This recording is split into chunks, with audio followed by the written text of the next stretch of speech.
All right, let's hit the movers board because this board is already spicy pre-market.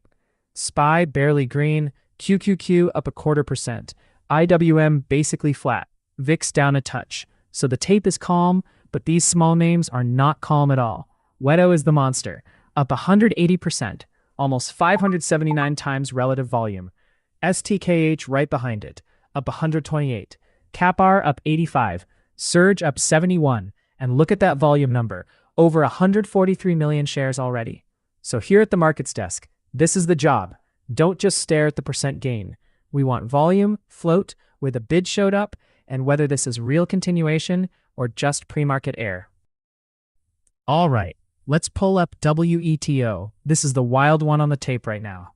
Market's barely green, breadth mixed, and this thing is up around 180 plus. That's the kind of relative move that gets the markets desk's attention fast.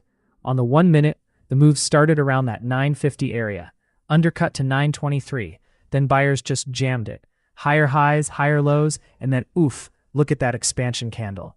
Volume kicked from roughly 55,000 shares into the 240,000 zone early. Then later, the real ignition candle printed over 1 million shares into 1174. That's the day high level on this read. Now the structure matters. After the 1174 spike, it didn't just instantly die. It chopped in a pretty wide range. Call it 1040 to 1130. Resistance is sitting around 1130. Support was trying to hold near 1050. Right now, the latest read has it stalling around 1020-ish, and the volume is fading on the pullback. That's not automatically bearish, but it does mean the clean momentum phase is over for the moment. For the scorecard, above 1130 is the reclaim level I care about. Below 1050, this can get way more slippery because then you're losing the range floor after a parabolic push. Catalyst-wise, this has a robotics headline stack behind it. Warehouse Robotics Cooperation, a North American commercial agreement, and an NVIDIA Jetson-powered wearable robotics platform press release from late July. So yeah, the market has a story to trade here, but this is still a small-cap China-listed tech name with about 5.7 million float showing. And the dilution page matters. Active shelf, active equity line, 16 total offerings tracked, and 60 million raised over the last 12 months. So I'm treating WETO as a momentum chart first, not a clean long-term read. Great action, huge volume, but the risk is real, 1130 above, 1050 below. Thanks. Markets desk, let's stay with AI for a minute and pull up NVIDIA first. Alright, so the tape is only mildly green here. QQQ up about 0.25%. SPY barely green. VIX lower. NVIDIA's around 225.63. Basically flat to slightly green. So this is not some panic squeeze at the open. The company desk question is simple. Does the AI story this morning actually change the demand picture? Or is this just the market repaying the same leader? Biggest clean reference I see from the company data is that 236.54 year high area overhead. If NVDA starts working back above that, that's the level where the story gets louder again. Now, let's go to the actual news feed, because this is where NVIDIA gets interesting. The headline stat today is not one single earnings style catalyst. It's more like a theme getting reinforced from 3 angles. You've got the robotics headline saying NVIDIA stock has already risen 11% over the past month, and robotics could keep supporting momentum. Then you've got this Grok story. Former rival tech and talent, and now the rest of Grok turning into a customer through Grok Cloud. That matters because it frames NVIDIA less like just a chip supplier and more like the ecosystem other AI companies have to plug into. Then the recent press releases point to Blackwell B300 capacity, GPU as a service, even public airspace protection work with Lockheed Martin and Verizon. So what changes? Not near-term numbers in this dataset. The change is narrative breadth, data center, robotics, defense-adjacent AI, cloud compute. That's why the market keeps giving NVDA the benefit of the doubt. Now, Broadcom. And this is the confirmation check. If NVIDIA is the face of the AI train, Broadcom is one of the big plumbing names. Custom silicon, networking, infrastructure. I don't have a fresh Broadcom-specific headline in this packet. So I'm not going to invent a catalyst. This is a chart confirmation name for me.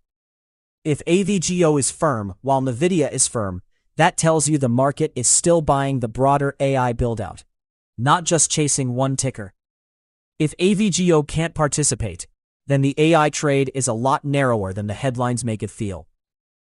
Let's rotate to Marvell, because MRVL sits in that middle lane of the AI story. Not the mega poster child, not the pure GPU symbol, but very much tied into the question of moving data, custom compute, optical, and networking bottlenecks. And honestly, that's the part of AI a lot of people miss. The chip is exciting, but the system has to move massive amounts of data without choking. So for MRVL, the business question is, does the market believe the AI CapEx cycle is broad enough to reward second and third layer suppliers? If this chart is holding up with the group, that's a healthier AI tape. If it fades while NVIDIA holds, that tells you investors still want the safest leader first. And then, AMD is the really useful read, because this is the competitive appetite check. NVIDIA headlines like the Grok one can actually cut both ways. On one hand, they scream ecosystem strength for NVIDIA. On the other hand, if even former rivals become NVIDIA customers, you have to ask whether the market is rewarding alternatives or just rewarding NVIDIA's lock-in. So with AMD, I'm watching whether the chart trades like a true AI sympathy name or whether it lags because investors are saying, yeah, we still want the leader. No need to force a call here. The relative action between AMD and NVDA tells the story better than any slogan does. So here's the company desk scorecard. NVIDIA's story is broadening. Robotics, Grok, Blackwell capacity, defense-adjacent AI use cases. But the stock is still trading like a leader that needs confirmation, not like a name exploding on a brand new number. AVGO and MRVL tell us whether AI infrastructure breadth is real. AMD tells us whether the market wants the challenger or just the champion. And with retail sales at 12:30 and Michigan sentiment at 2 o'clock, semis can still get jerked around by the macro tape later. Coming up, we'll flip back into the movers board and see where the pre-market heat is actually landing. Let's talk Pershing Square buys Netflix stake. The names actually carrying it right now, NVDA and the rest of the group, AVGO, MRVL, AMD. The headline driving it, GDS Holdings returns to profit and doubles AI bookings target. I'm pulling up NVDA first to read the tape, then we'll rotate through the others. Who's leading, who's lagging, whether the whole group's moving together. This is the theme and the price action, not a call on any of them.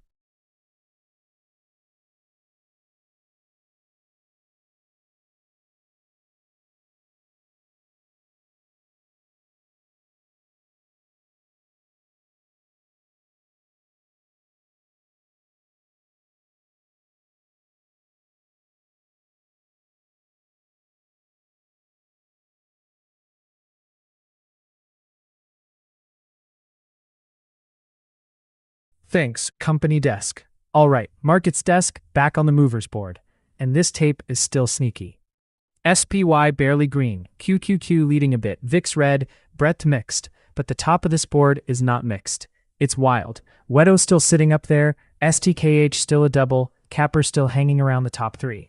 But I don't want to waste time rereading the same setups.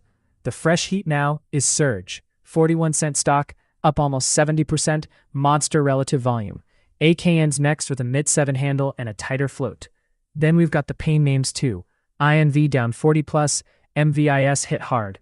So this is not one clean market story. This is pockets, momentum pockets, liquidation pockets, and we're going chart by chart. First, quick scorekeeping on WETO, because this is exactly why we track levels out loud. The downside flags got hit, under 1050, then under 10 at 853. No victory lap, just scoreboard. That told you the chase got crowded and the spike started leaking. Now the board has it back around 1023. So the question is simple.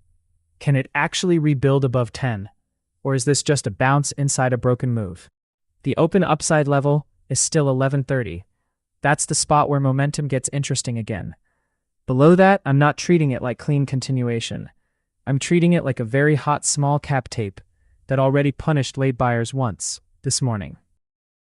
Now, SURG is the one that jumps off the board for pure volume insanity. We're talking 41 cents, up about 69%, and the volume number is just silly, 149 million shares against an average around 132,000. That's over 1,100 times relative volume. So yeah, scanners are absolutely all over it. The revenue headline is the context people are latching onto. But on a 40-cent penny name with high dilution risk, the chart has to prove it. I'm watching that 40-cent area as the first real line. If buyers keep defending above it, okay, momentum can keep recycling. If it slips back under 40 and can't reclaim, that's usually where these start turning into chase trap candles real fast. Thanks, Markets Desk. Breaking right now. ProTerminal is tracking S&P Global under pressure after a Q2 earnings miss. The headline, revenue came in at $4.15 billion, up 11% year over year and ahead of estimates. But adjusted EPS was $4.08 versus the $4.75 consensus. That miss is the problem, and shares are down about 5.2% pre-market.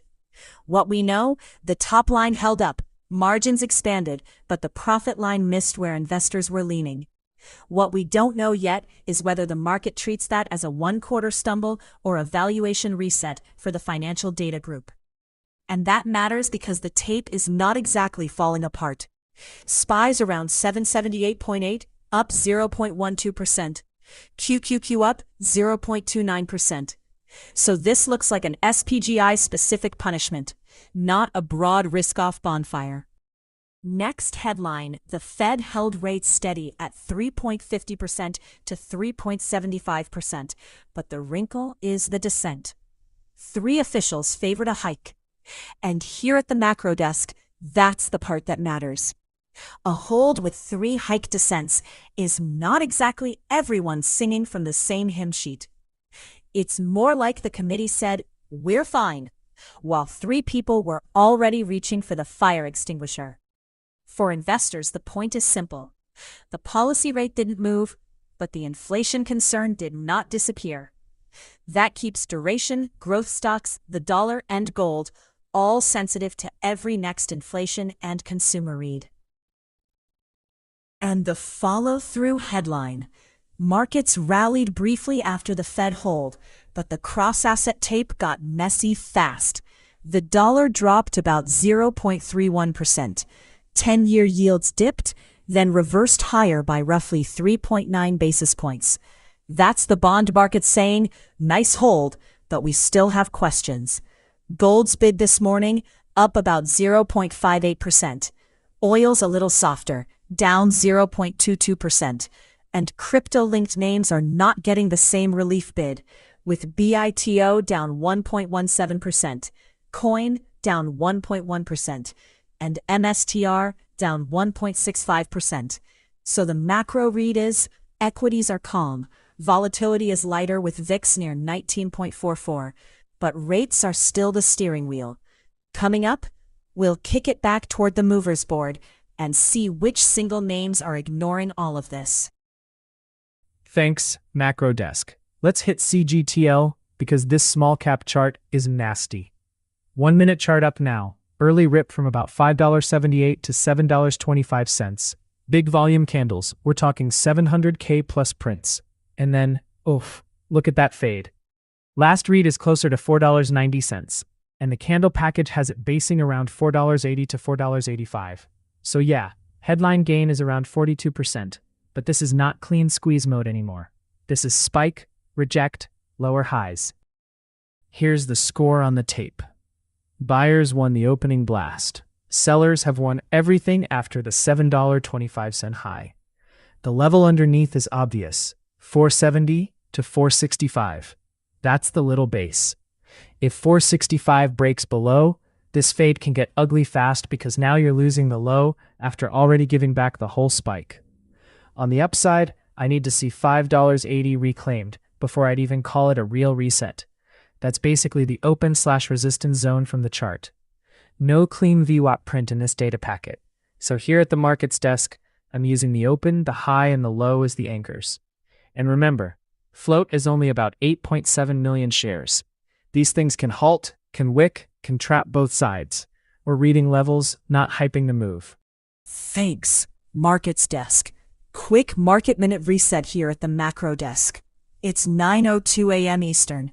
Opening bell coming up, and the tape is trying to act calm without making a big speech about it. SPY's at 778.7, up a tenth. QQQ's the leader so far, 734 even, up about 0.25%.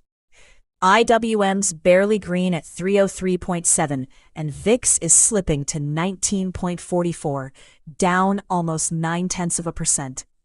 So the message is pretty simple. Not broad risk on, not risk off panic.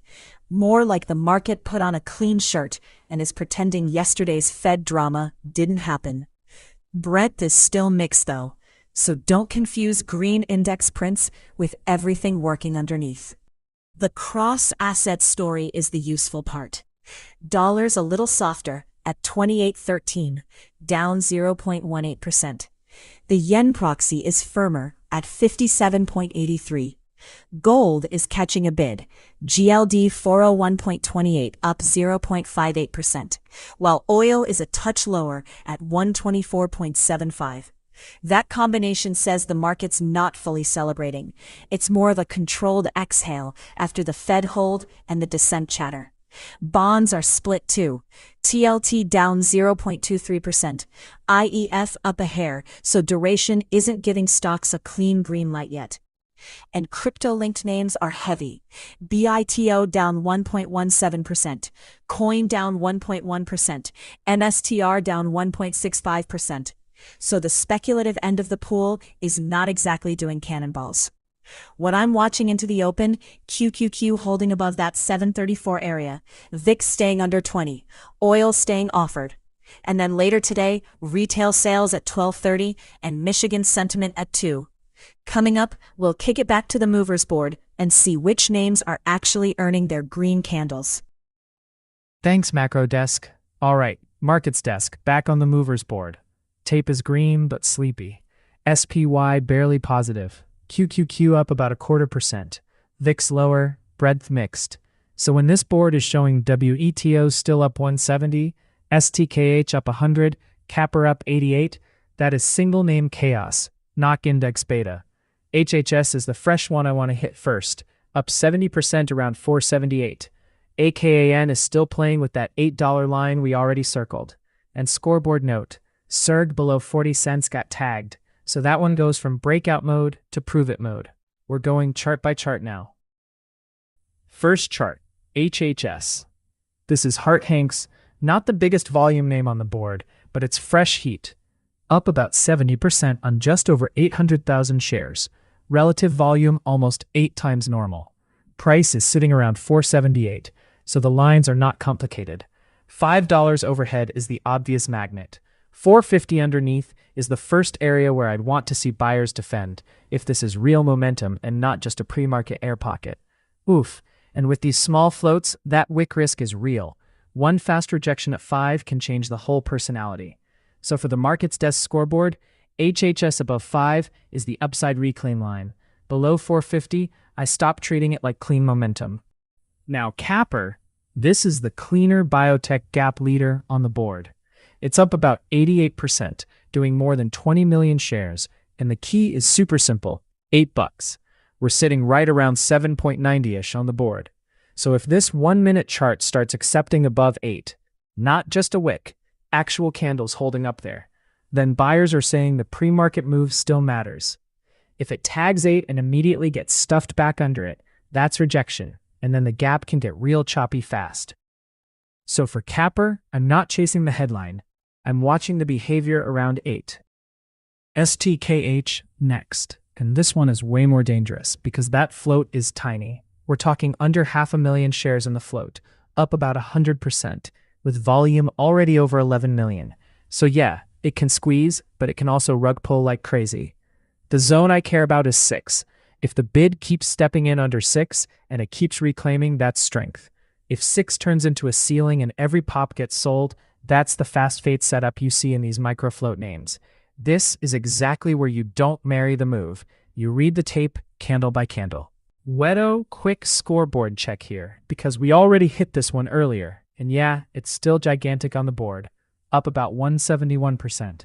26.9 million shares traded, relative volume almost 600 times normal.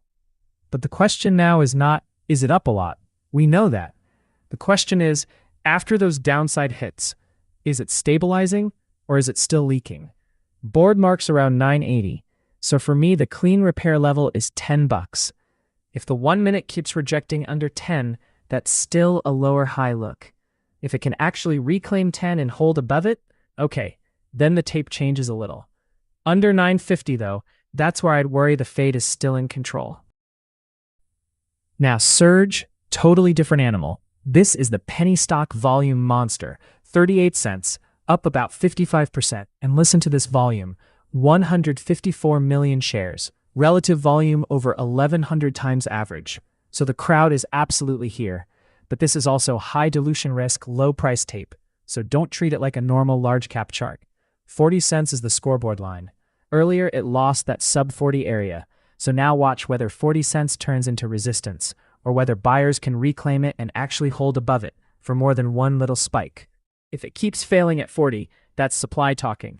If it loses the mid-30s, call it 35, 36 cents, then the momentum gets a lot messier fast. AKAN now. This is the one I wanted to revisit because that $8 line is the whole story. Board's got it at about 802, up 60%, 6.5 million shares, almost 10 times average volume, and the float's only about 2.2 million. So yeah, it can move fast. But look, this is not the same as a clean breakout if it's just whipping 8, failing, reclaiming, failing again. For me, 8 is the scoreboard line. Above it, buyers are at least defending the squeeze zone. Below it, that whole momentum look gets way sloppier.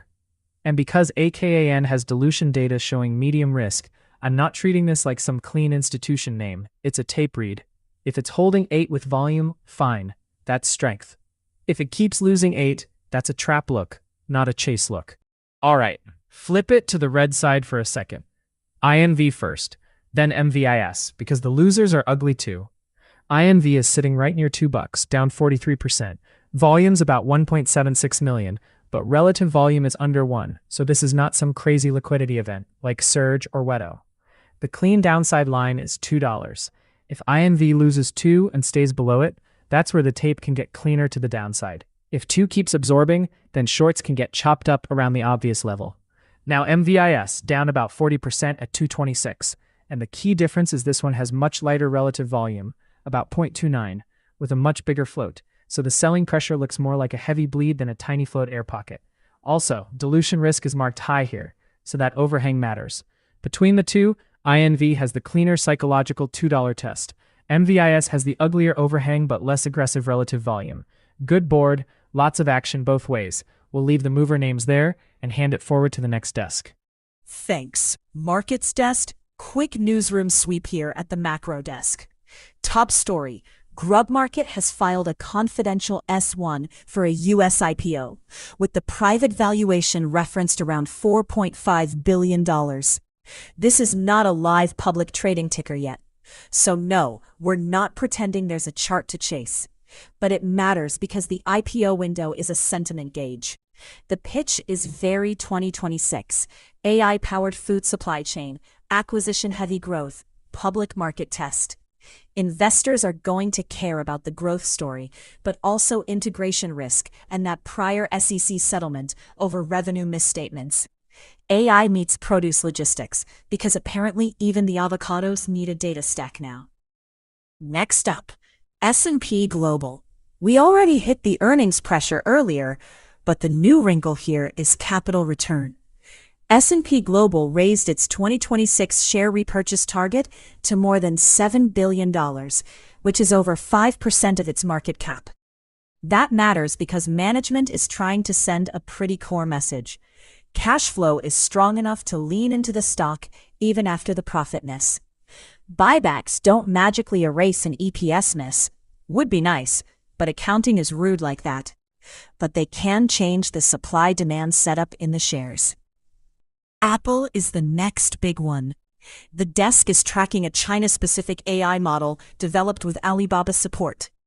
The headline is Apple training a large language model tailored for the China market, instead of relying only on outside models for local features. Why it matters. China is not just another iPhone region, it's a separate regulatory universe. So this is Apple trying to localize AI, defend the ecosystem, and keep the product experience tight in a market where global AI models can't just stroll in wearing sunglasses. For megacap tech, that's a real strategic fork in the road. I've been digging into this market setup, and it's a pretty interesting tension. We've got record index levels on one side, but a softer consumer print, oil risk, and some wobble in high expectation chip names on the other. The clean version is this. The market still wants to believe in a soft landing. Demand cools just enough to help inflation and the Fed, but not enough to hurt earnings. That's the narrow path. The problem is, when indexes are at records, the margin for disappointment gets smaller. So today I want to break this into 4 buckets: consumer demand, index breadth, energy inflation risk, and then applied materials as a live example of the AI expectations problem. Let's start with retail sales. The headline number I'm looking at is a 0.6% decline in July retail and food services sales. That's not a catastrophic number on its own, but the mix matters. Weakness in autos, online retail, and electronics suggests the consumer is becoming more selective, especially around bigger ticket or discretionary categories. Now, I would not jump from 1 month of retail sales to a recession call. That's too aggressive. Year-over-year activity still looks firm, so this is more like cooling from a high base rather than a collapse. But the direction matters, because a lot of equity valuations assume the consumer stays resilient. The key question is whether this retail softness is healthy or unhealthy. Healthy cooling would mean households are still spending, but not chasing every price increase, which helps the inflation story. Unhealthy cooling would mean households are starting to pull back because savings are thinner, credit is tighter, or job confidence is fading. That distinction is huge for the Fed and for earnings. If it's healthy, the market can keep leaning into disinflation. If it's unhealthy, revenue estimates may need to come down. What I'd want to verify next is August spending data, credit card trends, consumer confidence, and whether the weakness broadens beyond those few categories. Now put that against record index levels. The S&P hitting records while retail sales soften is not automatically irrational. Markets are forward-looking, and if investors think weaker demand brings lower yields without breaking the economy, stocks can rally. But the durability depends on breadth. If the rally is mostly mega-cap tech and AI infrastructure, then the index can look much healthier than the average stock underneath. That's why I'm watching the Russell 2000, equal weight behavior if you track it. Cyclicals, banks, home builders, and transports. A broad rally says confidence is spreading. A narrow rally says investors are hiding in the few earning streams they trust. That brings us to the Nasdaq and AI leadership. The market has rewarded companies connected to AI compute, semiconductor equipment, networking, and data center spend because those areas still have structural demand. But at this point, good news is often not enough. Investors are asking whether results are great relative to already elevated expectations.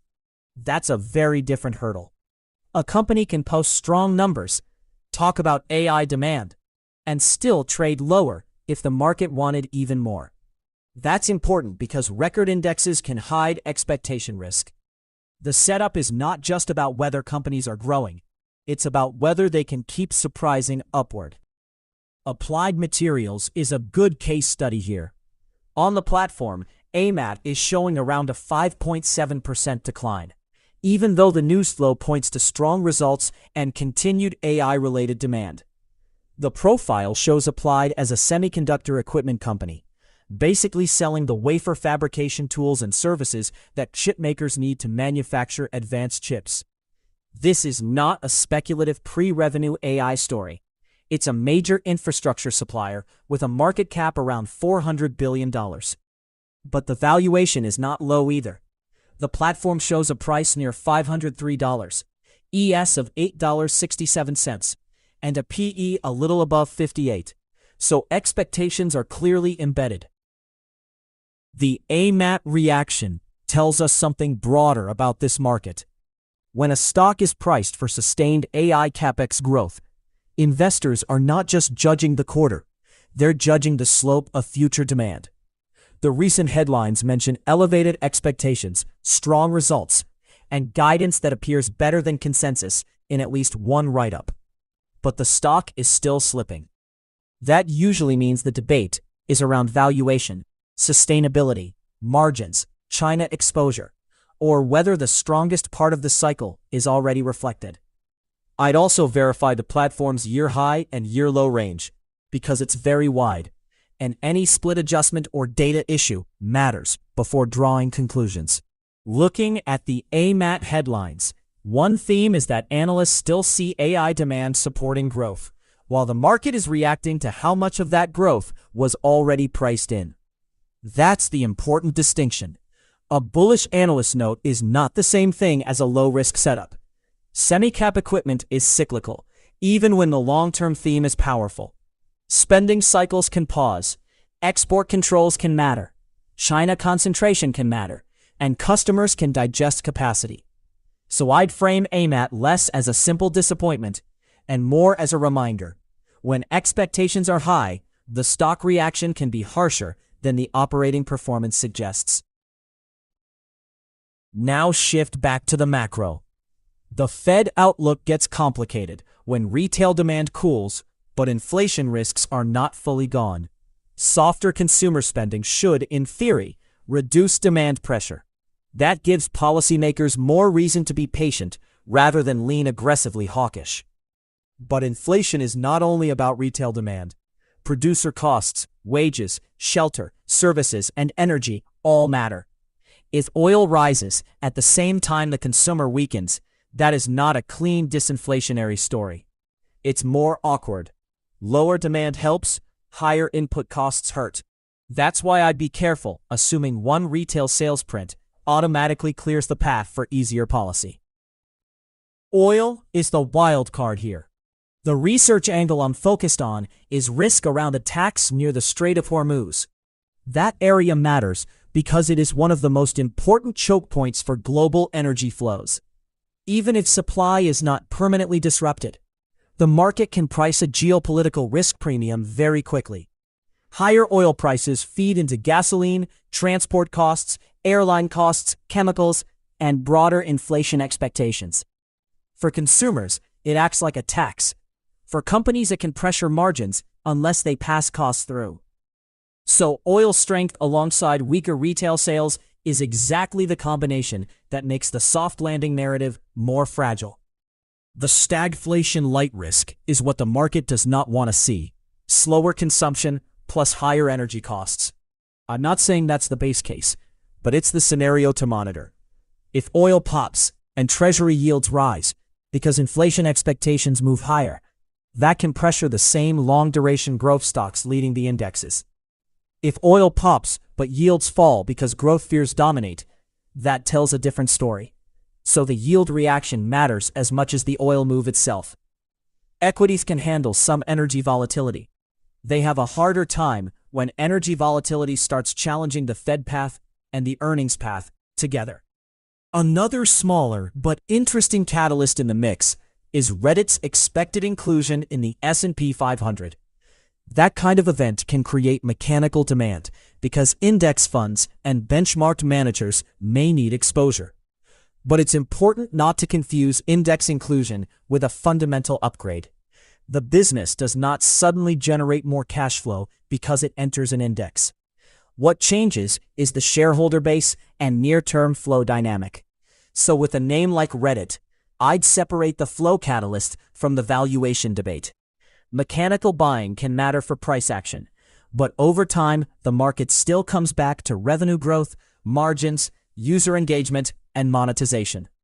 Thanks, Company Desk. All right, Markets Desk is back on the movers board. And yeah, this board is still wild. SPY basically flat green, QQQ up 0.25%, IWM dead flat, VIX under 20, so the tape is not screaming risk on, but these small cap names are acting like their own little market. WETO is still the monster at the top, 1058, up 193%, 27 million shares, 600 plus relative volume. That is not normal liquidity for this thing. Capper holding the 2 spot, up about 85%. STKH still up 71, tiny float profile, so every candle can get jumpy. SURG, 41 cents, 158 million shares. Oof, that's the loudest volume number on the board. ACAN and HHS still green big as well, but I want charts now. Let's start with WETO on the 1 minute, because this is the cleanest insanity on the board. 1058 right now, up basically 193%, and the volume is the whole story. 27.6 million shares versus an average around 45,000. That is a complete regime change for the tape today. The float is about 5.7 million, so when this kind of volume shows up, the candles can overshoot both ways fast. The markets desk had that $10 reclaim on the scoreboard earlier, and right now, price is above it. That's the line I care about. Above 10, momentum traders can at least argue the breakout is still alive. Lose 10 again, and then the conversation changes from squeeze to trap really quickly. I'm not chasing the headline percent here. I'm watching whether dips hold above that round number and whether volume stays present, instead of just one burst and done. Thanks, Markets Desk. Opening bell countdown here at the macro desk, and the tape is leaning, not screaming. We're a handful of minutes from the bell. SPY is sitting around 778.6, up 0.09%. QQQ is the leader at 733.8, up 0.23%. And IWM is basically flat at 303.5. That's the whole morning in one sentence. Mega cap growth has a bid. Small caps are still waiting for the permission slip from mom. VIX is 19.47, down about 0.75%, so the fear gauge is still under that 20 line we flagged earlier. That matters. Under 20, the market can act normal. Above 20, everybody suddenly remembers their risk limits. Cross-asset, bonds are not giving us a giant green light. TLT is down 0.24% at 82.39, while IES is barely green at 93.33. So the long end is a little heavy, the belly is steadier, and equities are saying, okay, we can live with that for now. The cleaner macro tell is outside the stock screen. Dollar's softer at 28.10, down 0.28%. Yen is firmer at 57.83. Gold is catching a bid. GLD 401.59, up 0.66%. And oil is offered with USO at 124.66, down 0.3%, just under that 124.75 marker from earlier. So the chain is pretty straightforward. Dollar eases, gold perks up, oil is not adding inflation heat right before the open, and that gives NASDAQ a little more oxygen. But don't call it a full animal spirits party, because crypto-linked risk is red. BITO down 1.17%, Coin down 1.72%, MSTR down 1.91%. That's the market saying, yeah, we'll buy some tech, but we're not putting the lampshade on our head yet. Into the bell, I'm watching QQQ 734.4 above as the first acceptance line, 733.3 below as the first support shelf, VIX 20 as the risk thermostat, and then the noon data. Retail sales at 12:30, Michigan sentiment and inflation expectations at 2. The open is going to tell us whether this is a calm, NASDAQ-led drift or just another choppy Friday wearing a nice tie. Thanks, Macro Desk. Let's hit ETON, because this is the clean small cap momentum chart on my screen right now. All right, Markets Desk on the 1 minute. Index tape is basically asleep. SPY barely green, QQQ up a couple tenths, IWM flat, and ETON is doing its own thing. Latest movers board had this thing near 57, up around 40%. The chart packet shows the real structure. Base around 49, grindy at first, then boom. Volume actually shows up around 49.55, about 8,400 shares on that minute, and that's where the tape changes. Okay, levels. This is the whole trade map, not a recommendation, just the tape. The 49 area is the original base. The 52 area is where that late ramp really starts to matter. And 55 is the clean resistance from the 1-minute package, the old high where sellers finally clipped it. I don't have a live VWAP print in this feed, so here at the markets desk, we're using the volume shelf instead. 49 base, 52 pivot, 55 lid. Watch 55 above. If it can stay accepted over that old high, momentum still has control. But if it loses 52, oof, that starts looking less like a pause and more like profit taking turning into a pullback. Quick catalyst check, because with small cap pharma, you do not stare at candles in a vacuum. The headline from August 5 is Eton expanding its infantile hemangioma franchise with the U.S. rights acquisition for late-stage ASN001. Then they had the Q2 results timing headline for August 13th. So yeah, there is a real pharma news backdrop here. It's not just a random ticker squeeze. Float is about 23.9 million, shares outstanding about 27.4 million, market cap around 1.4 billion. Not a subdime lottery ticket, not the same tiny float halt bait we've been warning about, but a 40% pharma gap can still air pocket fast. Dilution feed in this packet isn't giving me a live active hit.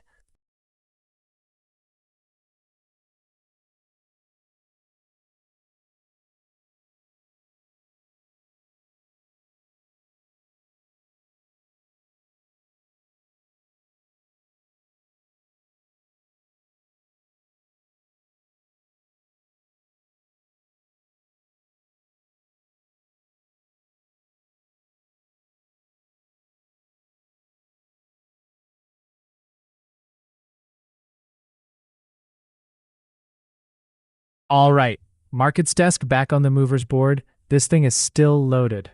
SPY's barely green. QQQ's up 0.2. IWM is basically flat. VIX is lower under 1950. So yeah, don't confuse this with some huge broad market party. This board is its own animal. WETO still sitting on top, up about 188% around 1040. Capper still near 8, up 90. STKH holding the 530s, SERG doing the 40-cent penny stock circus with monster share volume. Then AKAN, HHS, ETON, INV on the red side. There's a lot here. We're not just reading percentages, we're pulling charts. Levels only. First chart has to be WETO. Pull it up. This is the score leader. $10 and change, up huge, 28 plus million shares already, and relative volume is just absurd. Over 600 times normal. Oof. But here's the thing. The $10 reclaim already paid us as a level earlier, so I'm not treating 10 like some magic breakout now. Now the cleaner question is this. Can it actually accept over 1050? Or is this just chopping above the round number before the trapdoor opens? If 10 fails clean, momentum gets messy fast. If 1050 starts holding with real 1-minute volume, then the tape's still alive. Tiny float, China Mobility / software name, Violent tape, so this is not a casual chart. It's a level chart. All right, there's the opening bell. Let's call the whole tape before the confetti hits the floor. SPY's at 778.51, up 0.08%. QQQ 733.08, up 0.14%. IWM 303.37, just red by 0.04%. The Dow quote isn't printing on this portal tile for me, so I'm not going to freestyle it. MacroDesk does enough guessing before coffee as it is. But the message is pretty clear. This is a tiny NASDAQ-led green open, not a broad market stampede.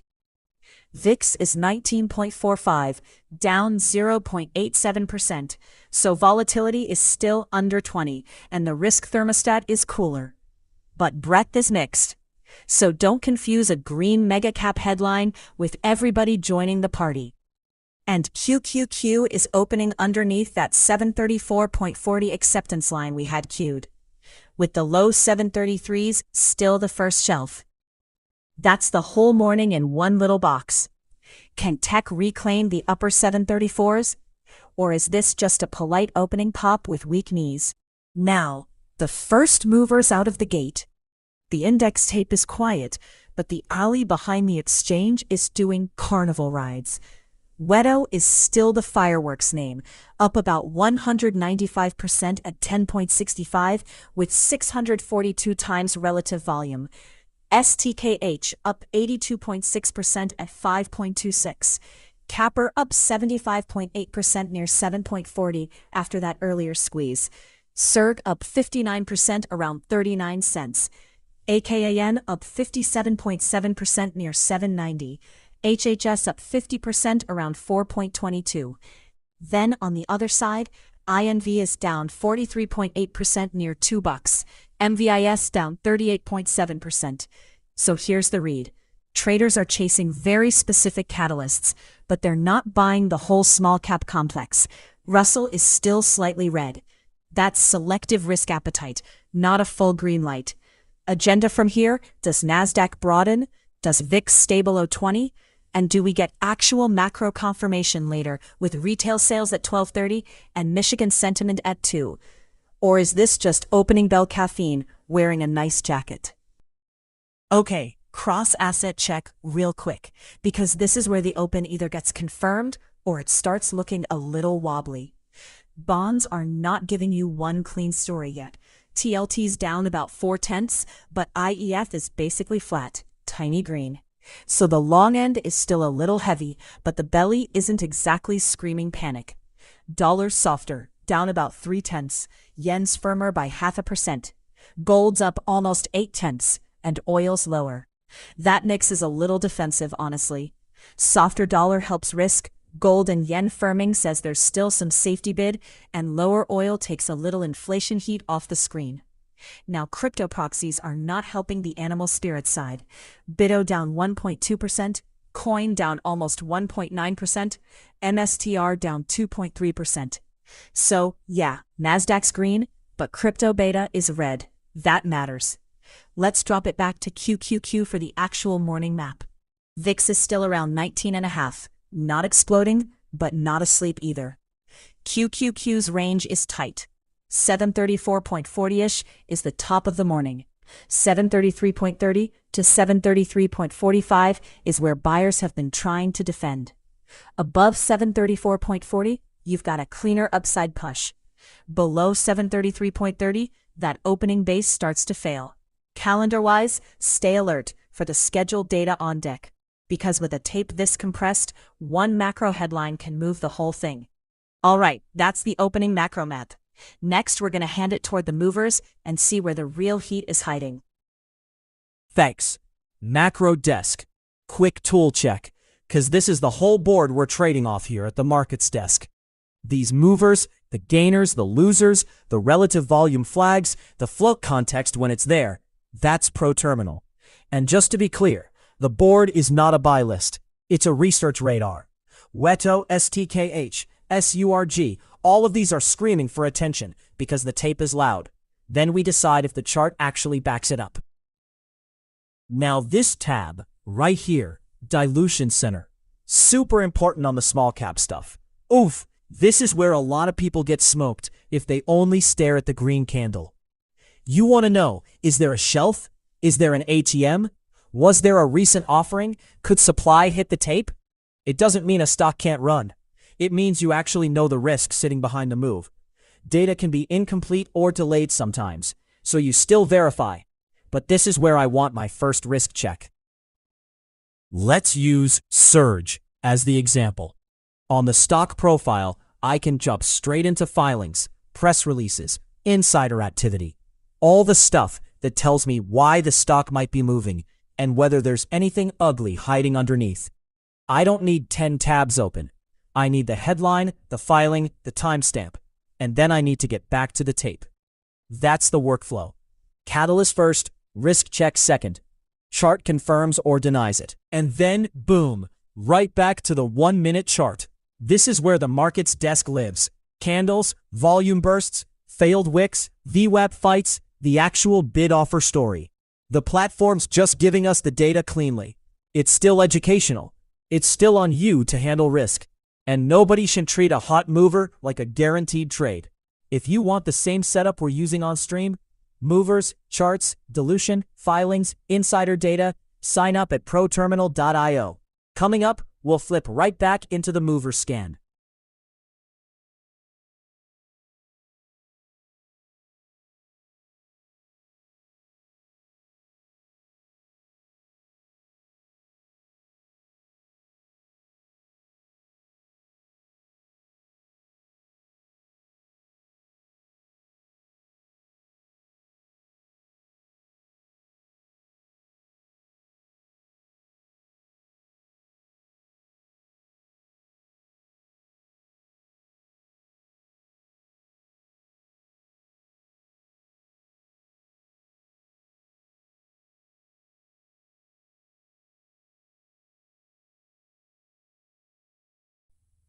All right, markets desk back on the movers board, because the tape is basically flat and this board is still completely wild. SPY barely green, QQQ barely green, IWM barely green, VIX under 20, breadth mixed. So yeah, relative strength matters, but so does who's already starting to fail. Weto's still top row, up about 150%. But scorekeeping here, that $10 line we flagged is not clean anymore. Board's showing around 902. STKH still ridiculous, up 112% near $6. Tiny float, monster turnover. MDXH is the new one forcing attention. 84 cents, up 82%. Relative volume, over 80.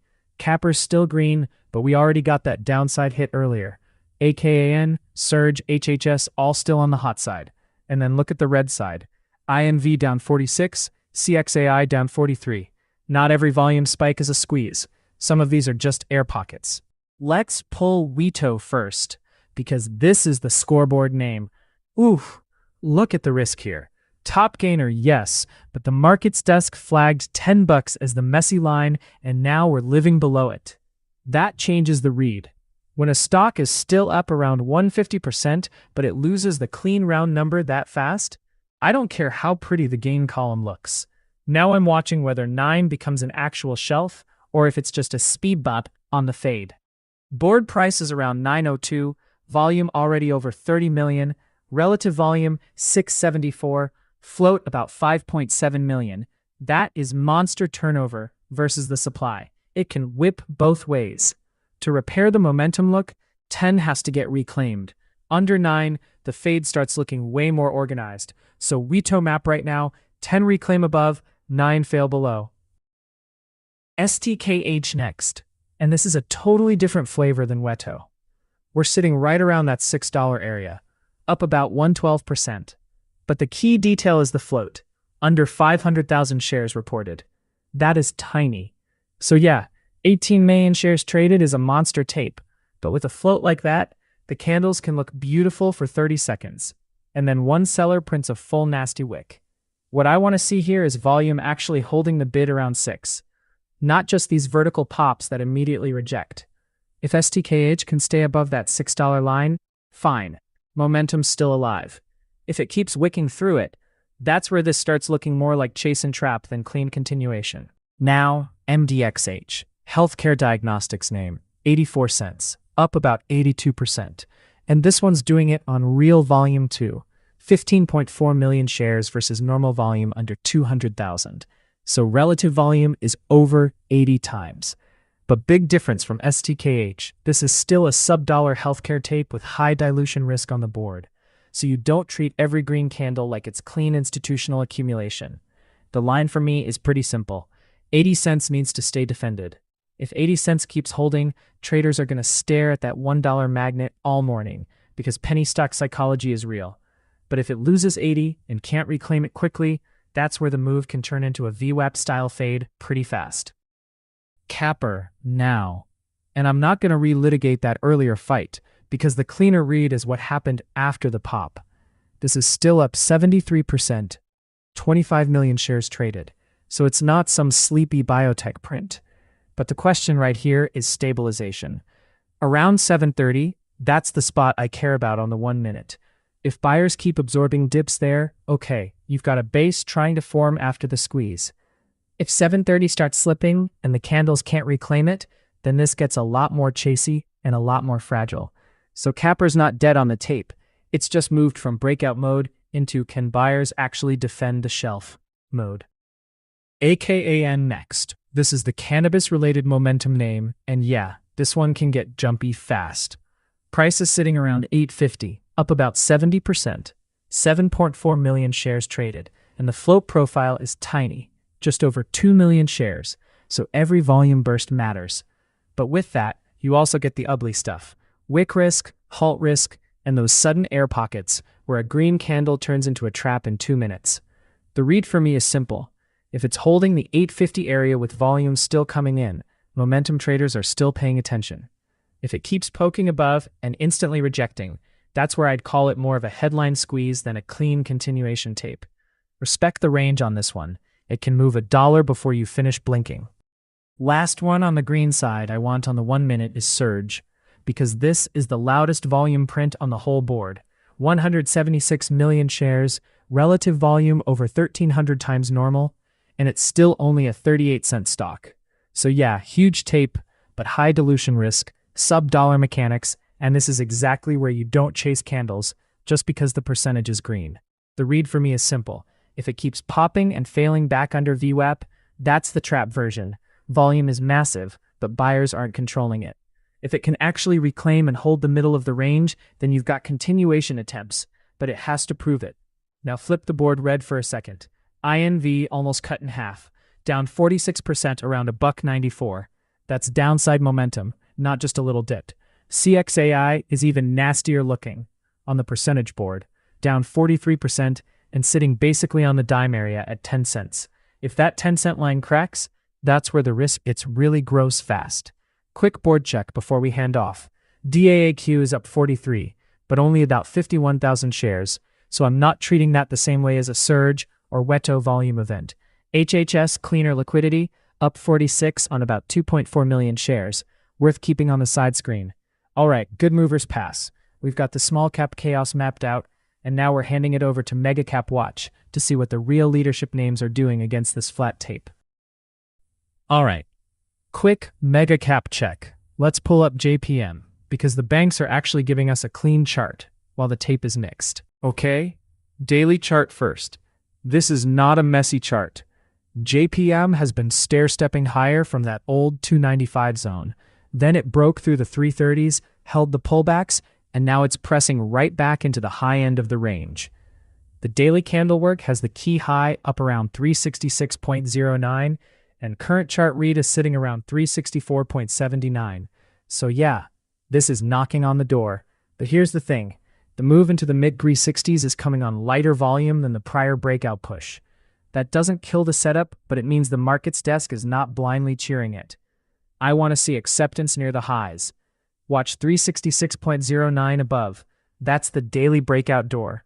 If it rejects there, then 350 is the bigger daily shelf underneath. Clean. Simple. No need to overcomplicate it. Now let's drop down to the 1 minute, because this is where you can see whether buyers are actually paying up at the open. And oof, look at that structure. Open around 362.89. Quick hold near 362.85, then higher highs, higher lows, and the push through 363.40 had real volume behind it. That's the tell, not just a drift. You got those 35K to 85K share bursts on the breakout area, then a tight reset, then another push toward 364.93. Current read is basically sitting right under the high, around 364.79. So, for the intraday map, I'm flagging 364.93, call it 365, above for acceptance. Below, 363 matters. If JPM loses that 363 shelf, the morning breakout starts looking more like a failed push than clean leadership. And put it against the tape. SPY is basically flat, QQQ barely green, IWM red, breadth mixed. So JPM holding near highs is relative strength, especially for a bank, not some tiny float runner. The daily says breakout pressure. The 1 minute says buyers defended the open and paid up through 363.40. But the scorecard is tight. Above 365 needs follow-through. Below 363, and you respect the fade risk. Coming up, we'll rotate back through the movers board and see if the small cap heat is still holding, or if the mega caps are taking the wheel. All right, let's hit the movers board and see what's still got real volume after that mega cap lap. Tape is basically sideways. SPY barely green, QQQ leading a bit, IWM flat, VIX under 1950. So when WETO is still up 152% on 700 times relative volume, that's not broad market beta, that's pure event momentum. MDXH right behind it, up 103%, 44 million shares, sub-dollar and still trying to stay bid. STKH is hanging around 5 after the tiny float explosion. CAPPR is giving back some of the biotech pop. AKN is slipping under 8 now. So here at the markets desk, this lap is simple. Not just what's green, what's holding bid after the first 15 minutes, and what's just a wick factory. Let's pull WETO first, because this is the scoreboard name. Up 152%, last around 9/11. 31.8 million shares against a 45,000 average. I mean, that's silly volume, but the score from earlier still matters. $10 broke, that hit was real, and now the chart has to prove buyers exist under the break. Oof, look at that wick structure. This is exactly why the board can look clean and the 1 minute can look nasty. Float's about 5.7 million, so these candles can stretch both ways. Back through 10 is repair. Losing 9 clean makes the fade way more organized. I'm not calling it dead with 700 times relative volume, but right here, the bid has to do work. Thanks, Markets Desk. Breaking oil headline here from the macro desk, and this one matters for the whole energy map. ProTerminal's newsroom is tracking India taking a record 50.83% of its July oil imports from Russia. That's 2.47 million barrels per day. So what we know, this is a major share shift in physical crude flows, and it keeps showing how the oil market is getting rerouted, not simplified. What we don't know yet, the exact discounting, the shipping mix, and whether this July pattern carries into August. Market read right now? Oil is not screaming higher on it. Crude exposure on our board is around 124.50, down about 0.4. So the tape is treating this less like a supply shock and more like a trade flow headline. Still big. Energy is geopolitics with invoices attached, basically. Next headline. The consumer data is the macro tripwire today. The desk is tracking July retail sales and Michigan consumer sentiment because that is where the rates market gets its little espresso shot, wanted or not. The retail sales setup had consensus at plus 0.1% month over month, and today's calendar is carrying a weaker headline read at negative 0.6%, with ex-autos at negative 0.3% versus a plus 0.2% estimate. Michigan sentiment is still on the board for 2 p.m. Eastern, estimate 54.5. Why it matters? If the consumer is cooling while yields are still sticky, equities don't get a clean story. SPY is basically flat near 778. QQQ is still green near 734. So for now, the market is absorbing it, not panicking. And the third story is the bond market pressure that sits underneath all of this. ProTerminal is tracking the continued U.S. Treasury sell-off risk, higher funding costs, tighter financial conditions, and more volatility bleeding into stocks. On the screen, the key thing is not some grand theory, it's the tape. TLT is around 82.23, down 0.44%, while IEF is basically flat near 93.33. That tells you the long end is still where the stress lives. Gold is up near 402, dollar is softer, and VIX is just under 19.5. So investors are hedging a bit without smashing the red button. The bond market is the smoke alarm, annoying, early, and usually worth listening to. Coming up, we kick it back toward the mover scan and see which single names are actually paying attention. Let's talk. China expands national security review on tech outbound investment. The names actually carrying it right now: NVDA and the rest of the group, AVGO, MRVL, AMD. The headline driving it: China to expand national security review to outbound investment in tech semiconductors. I'm pulling up NVDA first to read the tape. Then we'll rotate through the others. Who's leading? Who's lagging? Whether the whole group's moving together. This is the theme and the price action, not a call on any of them.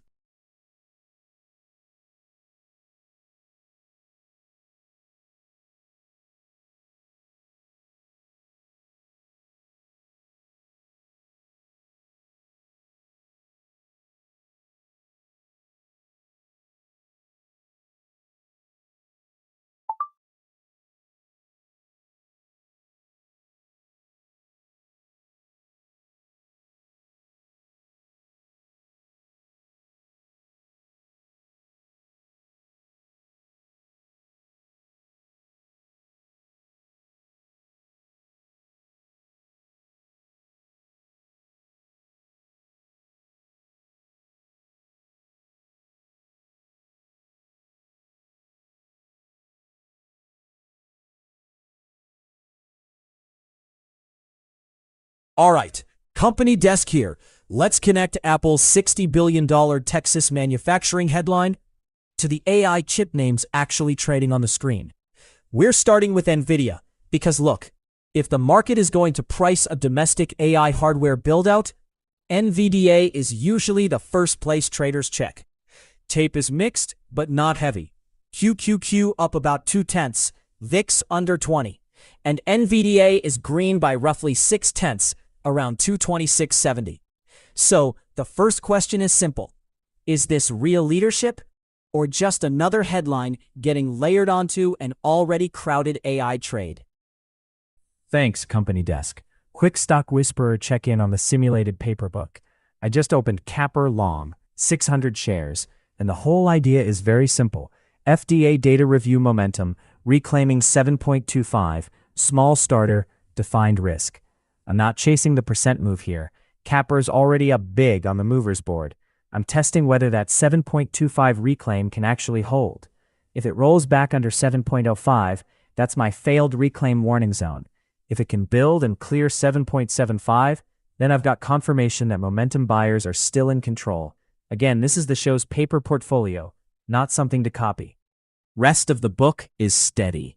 F is green about 66 bucks. NFLX is up about 51. PYPL's the best open winner right now, up about 136. SPGI, that's the short, basically flat but slightly green, and XOM is a tiny red down about 4 bucks. Cash is just under 50 grand, so I'm not max swinging the account here. On the orders side, I've still got brackets working in NFLX, PYPL, and SPGI, plus that Capper level-based entry logic. Coming up, we'll flip back to the mover scan and see if Capper is actually holding that reclaim or if this turns into a fast fade. Thanks, Company Desk. Markets Desk is jumping straight back to the movers board. All right, tape is green but sleepy. SPY barely positive, QQQ up 0.2, IWM up 0.25 point, VIX under 1950. So when WETO is still up 187%, that is not the market dragging it higher. That's its own animal. MDXH is still hanging around plus 125, CAPR plus 75, STKH plus 60, HHS plus 50. Then red side, oof. INV and MVIS are getting hit hard. The job here is simple. Don't worship the percent move. Check the 1 minute. Is volume still paying buyers, or are these just exhaustion wicks? First chart is WETO because that $10 reclaim we flagged earlier actually hit, and now the board has it around 1037. 10 bucks is the line I care about. All right, WETO on the 1 minute. This is the tape check, not the victory lap. Earlier, it punched back through 10 after that failed round number look, and now it's still above it. That matters. If this keeps holding over 10, buyers are at least defending the repair. If it slips back under 10 and can't snap back, that's where this starts looking like a trap instead of continuation. And with a 5.7 million share float, 32 million shares already traded, this thing can squeeze both ways fast. Oof, that's the part people forget. Multiple float turns can look amazing on the way up, and brutal when the bid thins out. So here at the markets desk, I'm not forcing some fancy read. 10 is the fail line. 1030s are the current battleground, and any hard rejection back through the round number changes the tone quick. MDXH now, and this one is basically the dollar reclaim test in real time. Stock sitting just over $1, up about 125%, and the volume is not subtle. 68 million shares, roughly 368 times normal. So yeah, the tape found it. But here's the catch. This is healthcare diagnostics, 35.7 million float, and the dilution risk tag is high. So I don't want to treat every green candle like it's clean institutional accumulation. For me, the first line is simple. Does $1 stay reclaimed, or was that just a squeeze through a psychological number? Above $1, bulls can keep defending the round number bid. If it starts living back below 1, that changes the feel fast. Capper next, biotech follow-up, and yep, that 730 downside level we were watching just got paid. Clean tag. Now I'm not doing the victory lap on a red candle, I'm watching the reaction after the hit. It's still up about 75% on the day, price right around 735, volume over 31 million, so there's still real liquidity here, but the character changes if the bounce off 730 is weak. What I want to see is whether buyers can stop the bleed and start holding above that area, or if every pop is getting sold into. Stabilization first, reclaim second. If 730 keeps cracking, then this stops looking like digestion and starts looking more like a deeper fade. STKH now. And this is exactly where I don't want to over-romanticize the move. It's up 62%, 21 million shares traded, but look at the float, under 500,000 shares. That is tiny. So for me, this is a wick versus follow-through check. When a name is this thin, it can look amazing for 3 candles and then completely rug the same range. Price is around 468, so I'm watching whether it can actually build above 480, or if every push just gets sold back into the mid-4s. Below 450, the momentum look gets a lot shakier. Not saying it has to fail, just saying tiny float plus huge relative volume means you respect every wick. HHS first. Then I'll flip ONFO right after it because these two are both mid-board gainers, but they're not the same tape. HHS is up about 53%, around 429, and the liquidity is decent but not insane. 2.7 million shares, 26 times normal volume, float just under 4 million. That's more of a controlled range read. Can it keep accepting above 420? Can it reclaim 430 cleanly, or does it start bleeding back toward $4? Now ONFO, this one has way more raw volume, over 10 million shares, up 48%, trading around 341. So ONFO is the heavier tape, but also the messier one for me, because dilution risk is marked high, and you've got a 5 million share flow turning over hard. I'm watching 350 as the upside line there. If bids keep stepping up through that, okay, it's still awake. If it keeps rejecting and loses 340, that's where it starts looking more like churn than momentum. All right, quick red side check now. INV first, then MVIS. INV is down almost 49%, and the big thing here is whether this is actually trying to base around the high 180s, or if every little bounce is just getting sold into. When a stock is cut in half on the day, I'm not trying to be a hero on the first green candle. I want to see if it can reclaim that 190 area and actually hold it. MVIS is the same idea, but cleaner psychologically because it's sitting right under $2.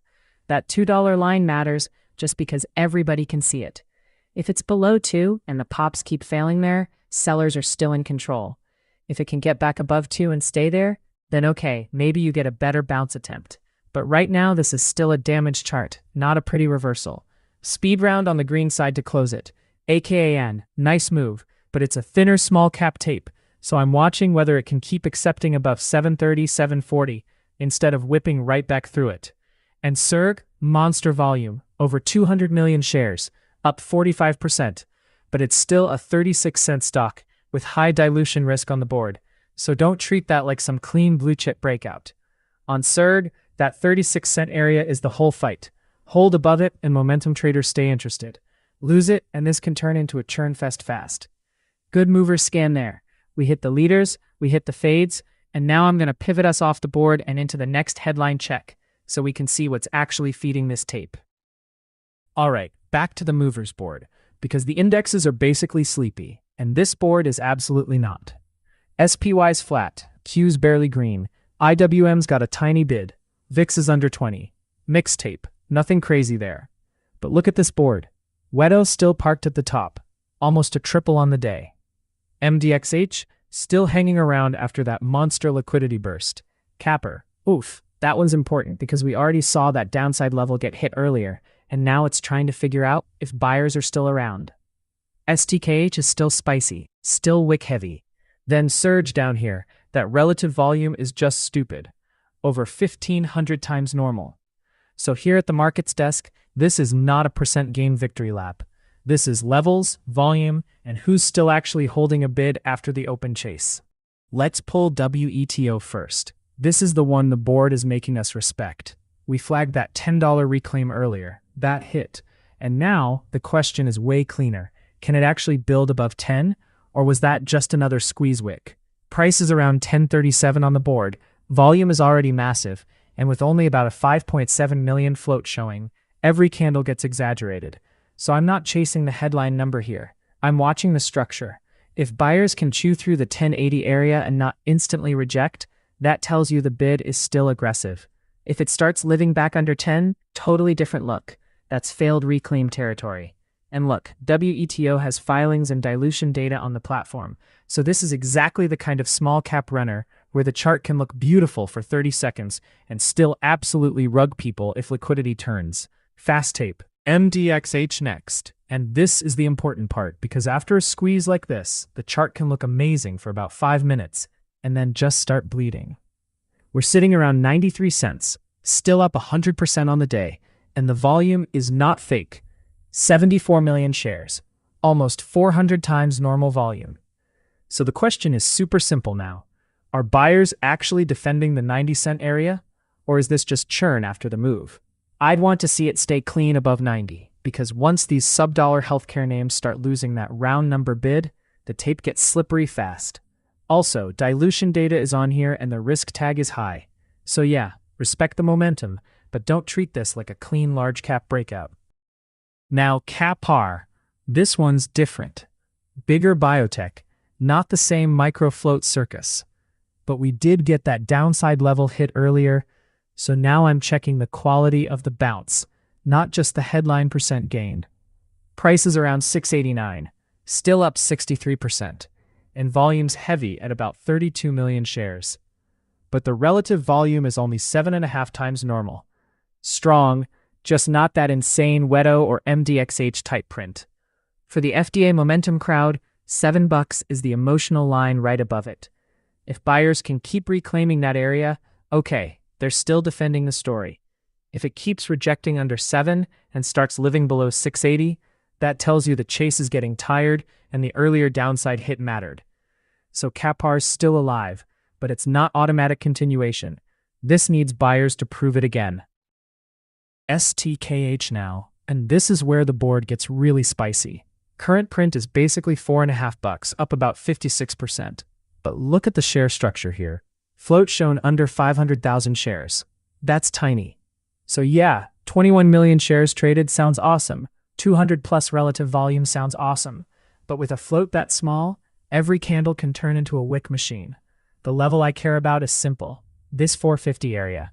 Earlier it had that $5 fight. Couldn't really make that clean extension stick. And now the question is whether 450 is actually stabilizing or whether it's just pausing before another flush. If it starts living below 450, I don't want to pretend that's strength. If it reclaims 5 with volume, different conversation. But right here, this is ultra small float tape, not a clean sleepy trend. SERG next. Totally different price bucket, but maybe even crazier volume. This thing's 36 cents, up about 47%, and it's already traded over 200 million shares. Relative volume is showing over 1,500 times normal, which is just ridiculous. Now, because its sub-dollar and dilution risk is marked high, I'm not treating this like some clean institutional breakout. This is liquidity, churn, and crowd momentum. The clean version is it keeps holding that mid-30-cent zone and buyers keep absorbing dips.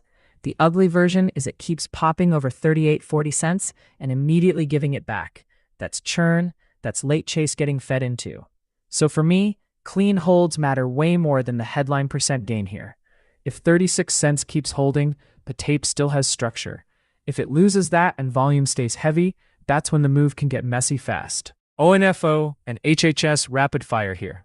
Then we'll check the red side. ONFO first, 343, up about 48%, 11 million shares traded, roughly 20 times normal volume. This one's got enough liquidity to be interesting, but it's also tagged high dilution risk, so I'm not treating it like some clean institution quality breakout.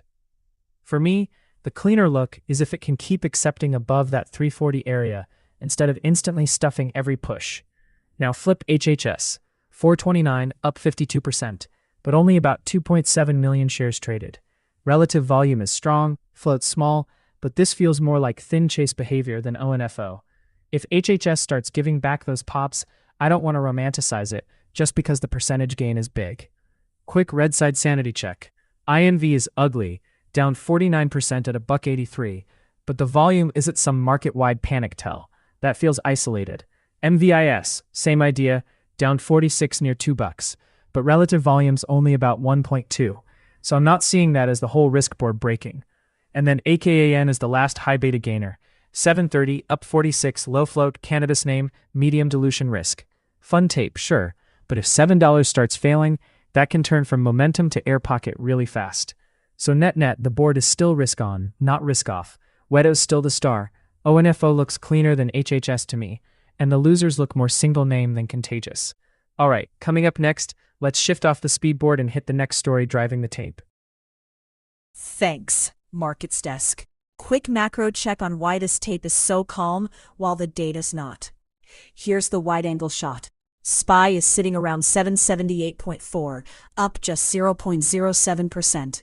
QQQ up 0.18%, IWM up 0.22%, and VIX is down near 19.50. So that's not panic. That's the market sipping coffee and pretending it didn't see the receipt. The retail sales print on the board is weak. Headline down 0.6% versus a plus 0.1% estimate. Ex-autos down 0.3% versus plus 0.2%. Growth side, softer. But the rate side is not exactly sending flowers. TLT is down 0.38% around 82.27. IEF basically flat near 93.29. So equities are saying, okay, maybe slow down, but manageable. Bonds are saying, yeah, and higher for longer still has a key to the apartment. That's the whole tension in the tape right now. Now zoom out one more click, because this is where the cross-asset stuff actually matters. The dollar proxy is lower, down 0.41%, around 28.07, while the yen proxy is catching a bid, up 0.40%, around 57.76. Softer dollar, gold likes that. GLD is up about 0.9%, near 402.56. Oil is going the other way. USO down 0.53%, around 124.37. So the inflation scare from crude is not the thing pushing buttons this morning. That's a little relief valve for equities. But gold being bid while VIX is lower tells you this is not full cowboy risk on. It's more like nobody's screaming, but everybody still knows where the exits are. And even if you only trade US stocks, keep one eye on the yen and the long bond here. When FX and duration start moving together, mega cap multiples usually notice before the headline reader does. Macro is plumbing, boring right up until the basement floods. Thanks, Macro Desk. Let's pull up the Stock Whisperer book and slow this down for a second. This is the show's simulated $100,000 paper portfolio. And right now, the planned action is actually no action. Tape is modestly green, SPY a touch higher, QQQ green, IWM green, but breadth is mixed. So this is not the spot where I start chasing every hot mover just because the board is loud. First, bit of housekeeping. CAPR is not in the open book anymore. We took that small paper starter earlier on the 725 reclaim, and when it failed the 705 warning level, I cut it. That's not glamorous, but that's the job. Thesis, level, defined risk. And when the level breaks, the Stock Whisperer doesn't sit there hoping. Current open book is 5 positions: F, NFLX, PYPL, SPGI, and XOM. Add the live mocks together, and the open unrealized P&L is about $201 green. Small, controlled, and honestly, that's fine for this tape.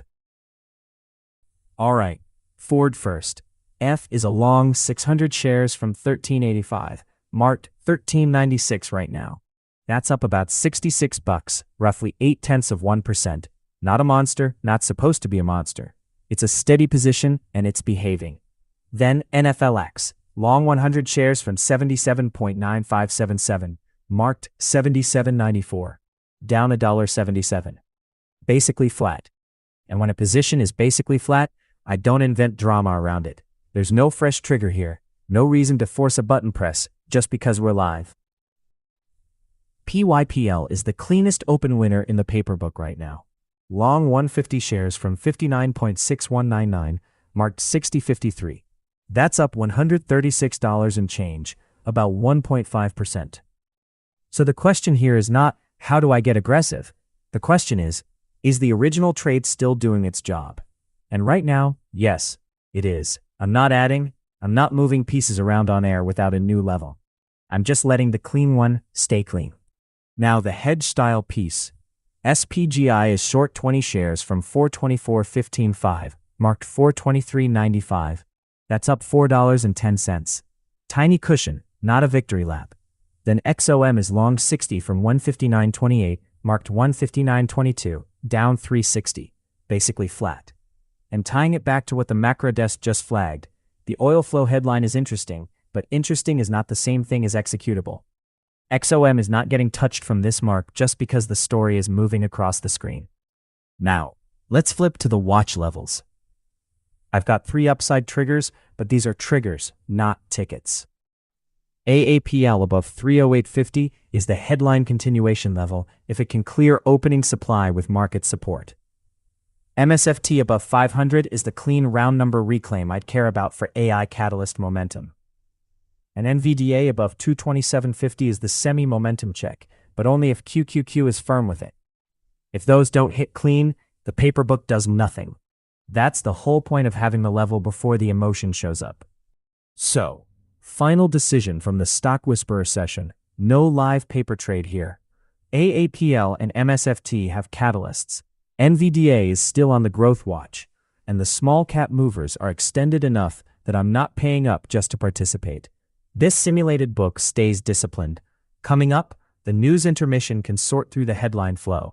I'm leaving the paper portfolio on process, not impulse. All right, quick news check. Here are the headlines moving markets right now. OnFolio Holdings announces 1-for-50 reverse stock split to regain NASDAQ compliance.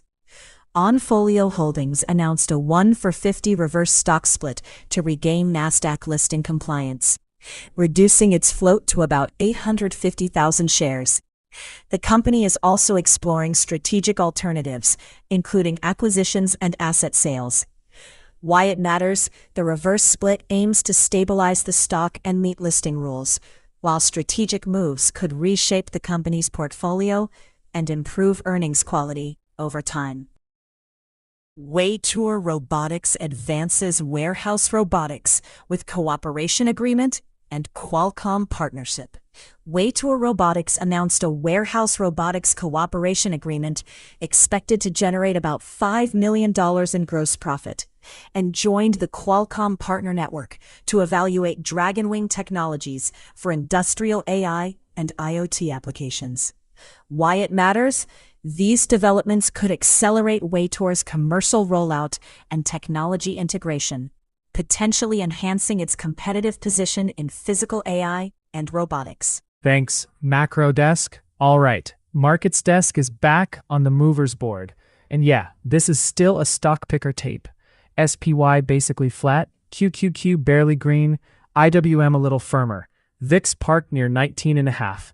So when you've got names up 50, 80, 100+%, that's not the index dragging them. That's flow. WETO is still the headline on the green side. Capper is still sitting hot after that wild biotech move. OnFo is holding in the top stack, and MDXH is still trading like the crowd hasn't left yet. Oof. And look at Surge down there. Huge volume names still green, but that earlier 40-cent call out is still the real scoreboard for me. I'm not chasing a percentage board. I want the chart. First up, WETO. Okay, WETO on the 1 minute. This is the kind of move where the first question is not, is it up a lot?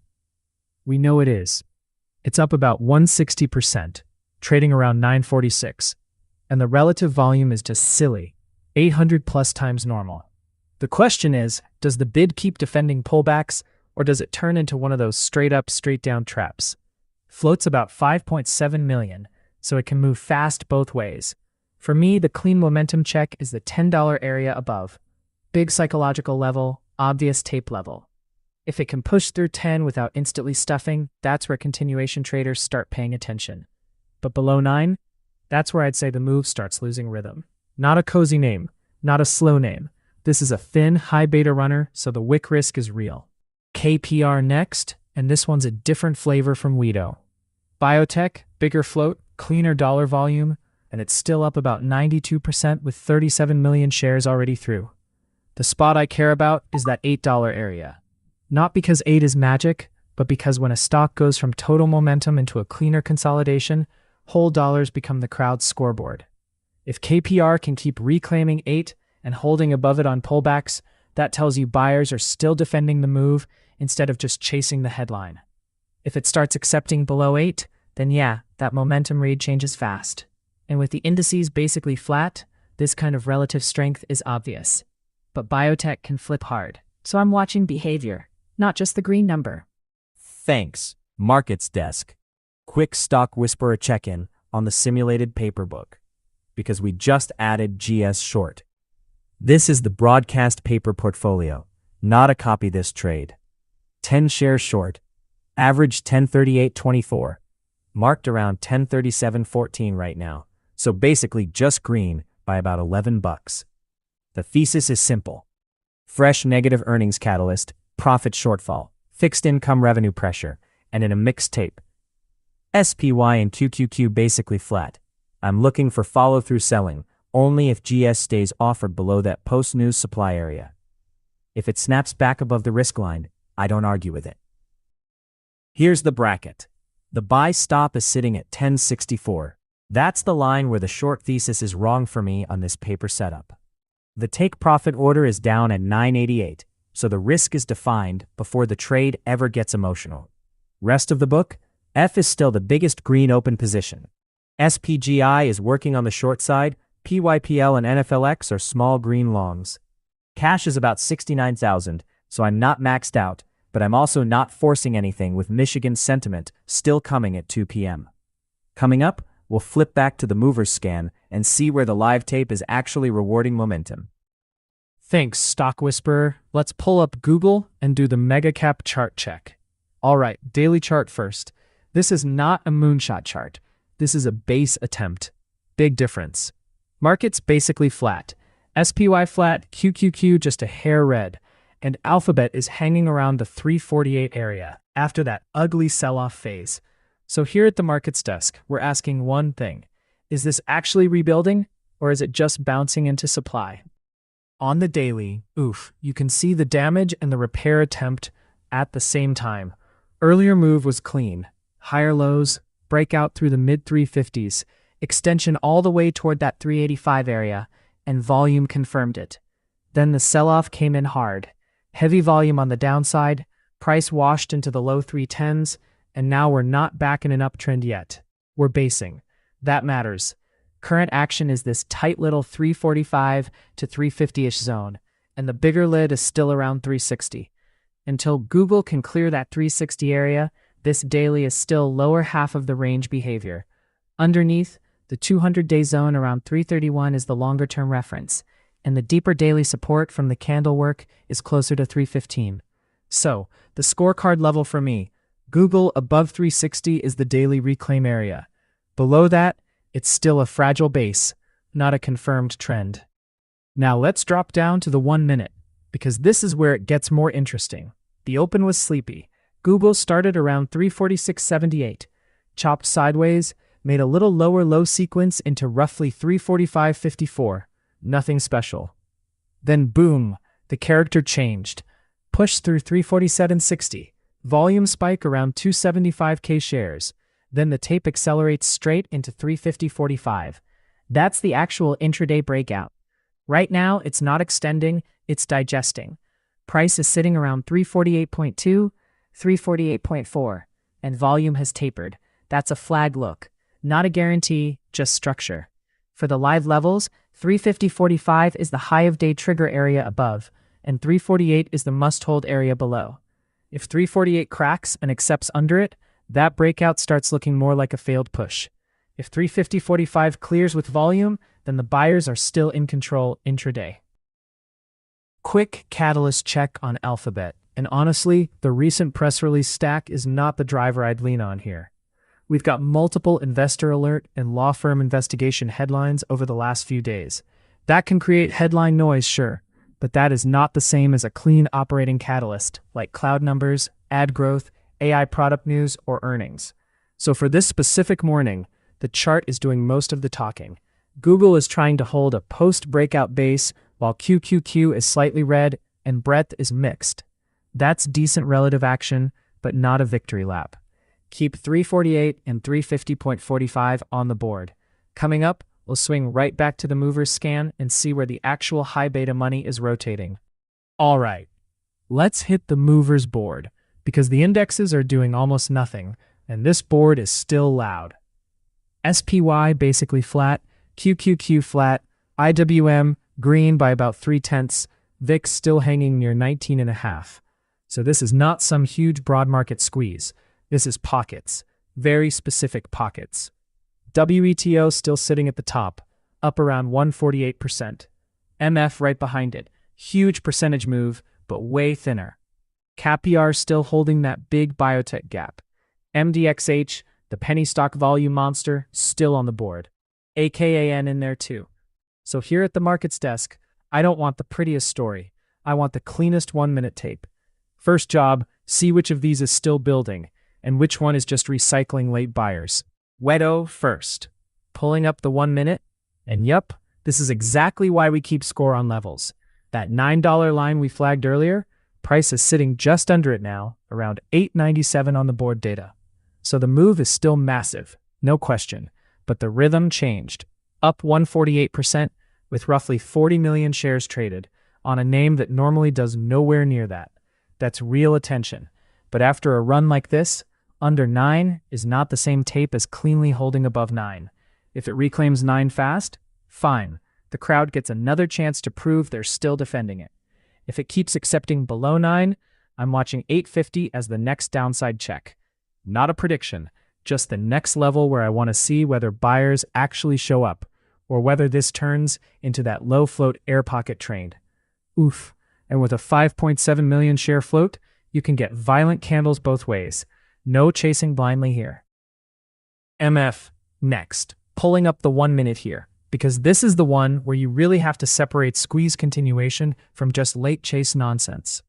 Stocks around 1870, up 87%, about 1.4 million shares traded, roughly 15.8 times normal volume. So yeah, it's active, but it's not the same crazy liquidity profile as WETO. The whole read for me is this 18 to 19 zone. If buyers keep accepting above 18 and it can actually chew through 19 without instantly wicking back, that's still squeeze behavior. If it tags 19, stalls, and starts giving back 1850, 18, that starts looking more like thin liquidity and people chasing the top of the candle. Especially with the indexes basically asleep. SPY flat, QQQ flat, these moves are their own little universe right now. Capper back on the 1 minute, and this one's still super interesting because it's a biotech runner with real volume behind it. We've got about 39 million shares traded, up 82%, relative volume a little over 9 times normal, so this is not some dead print drifting around. But look where price is now, 7.69, so it's still fighting below that $8 reclaim area. That's the pivot. If it reclaims 8 and holds it, not just one candle poking through, but actually holds bid above it, then momentum traders are going to respect that level. If 8 keeps rejecting, then you have to be careful, because biotech runners can go from clean breakout to full chop fest really fast. I'd rather see clean acceptance over 8 than a bunch of wick and fade candles right under it. MDXH now, pulling up the 1 minute, and I'm not going to redo the whole volume lecture here, but just understand why it's on the board. 78 cents, up almost 69%, and the prior defense area is that 75-cent zone. That's the spot where buyers basically need to keep showing up if this is going to stay constructive intraday. If it starts living under 75 instead of wicking through and reclaiming, then the character changes pretty fast. Also, penny stock biotech adjacent diagnostics name, high dilution risk on the board, so yeah, chart first, risk always in the back of your mind. AKAN next. 1 minute up here, and this is a different animal. Low float, only about 2.2 million in the float. Market cap barely over 4 million, so these candles can get silly fast in both directions. The live price is around 820, up 64%, and the read is pretty simple. Can it stabilize above the low 8s, or does it start leaking back toward that prior air pocket area underneath? I'd be watching $8 as the clean line. Above it, the tape can keep trying to base. Below it, you don't want to see slow grind selling turn into one of those low float elevator down moves. Thanks, Markets Desk. Breaking oil headline first, because this one actually matters for the macro plumbing. ProTerminal's newsroom is tracking that India's July oil imports from Russia hit a record 50.83% share. That's 2.47 million barrels a day. What we know, Russia was just over half of India's crude import mix in July, so the energy relationship is deepening in a very real, measurable way. What we don't know yet, the exact pricing, how much was term versus spot, whether this pace carries into August, and how shipping, insurance, or policy pressure changes the math. Market read right now, oil's basically flat around 125.05, up just 2 basis points. So crude is not panicking off the headline. But this is the kind of flow story that can quietly reroute barrels before the chart bothers sending you an invitation. Next headline, soft PPI helped push the S&P 500 to a fresh all-time high at 7,826. That's the market rewarding cooler inflation pressure. Pretty simple cause and effect. Lower producer inflation can ease the pressure on margins and rates, which is why growth and tech tend to like it. But here at the macro desk, we're not throwing a parade for one data point. SPY is sitting around 777.13 today, down a tenth. QQQ down about 17 basis points, and VIX is still near 19.5. So the message is, inflation relief helped the bigger trend, but today's tape is still mixed, not euphoric. And the big AI capital headline, NVIDIA plans to raise $500 billion to fund AI build-out. Huge number, obviously. That's not a CapEx plan. That's a small country with a GPU budget. What happened? The company is signaling a massive expansion push around AI infrastructure. Why it matters? If hyperscaler demand stays strong, it reinforces the whole AI hardware and data center chain. The other side of it is capital deployment and dilution questions. When the number has 12 zeros, shareholders are going to ask how efficiently that money gets used. Coming up, the markets desk has another mover scan, and then we've got Valen candle analysis on deck. Thanks, Macro Desk. Quick tool check here at the markets desk. This is ProTerminal, and I'm starting with the dilution center, because honestly, this is where a lot of small cap stories either pass the smell test or get real messy. Shelves, ATMs, offerings, that stuff matters when a stock is ripping on volume. Green candle is one thing. Capital structure is another. Now, flip to the movers board. This is the page we've been living on all morning. Wedo, Onfo, Capper, MDXH.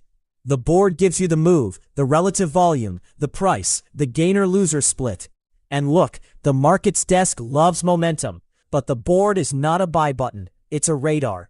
It tells you where the tape is loud, then you still have to check the chart, the float, the filings, the risk.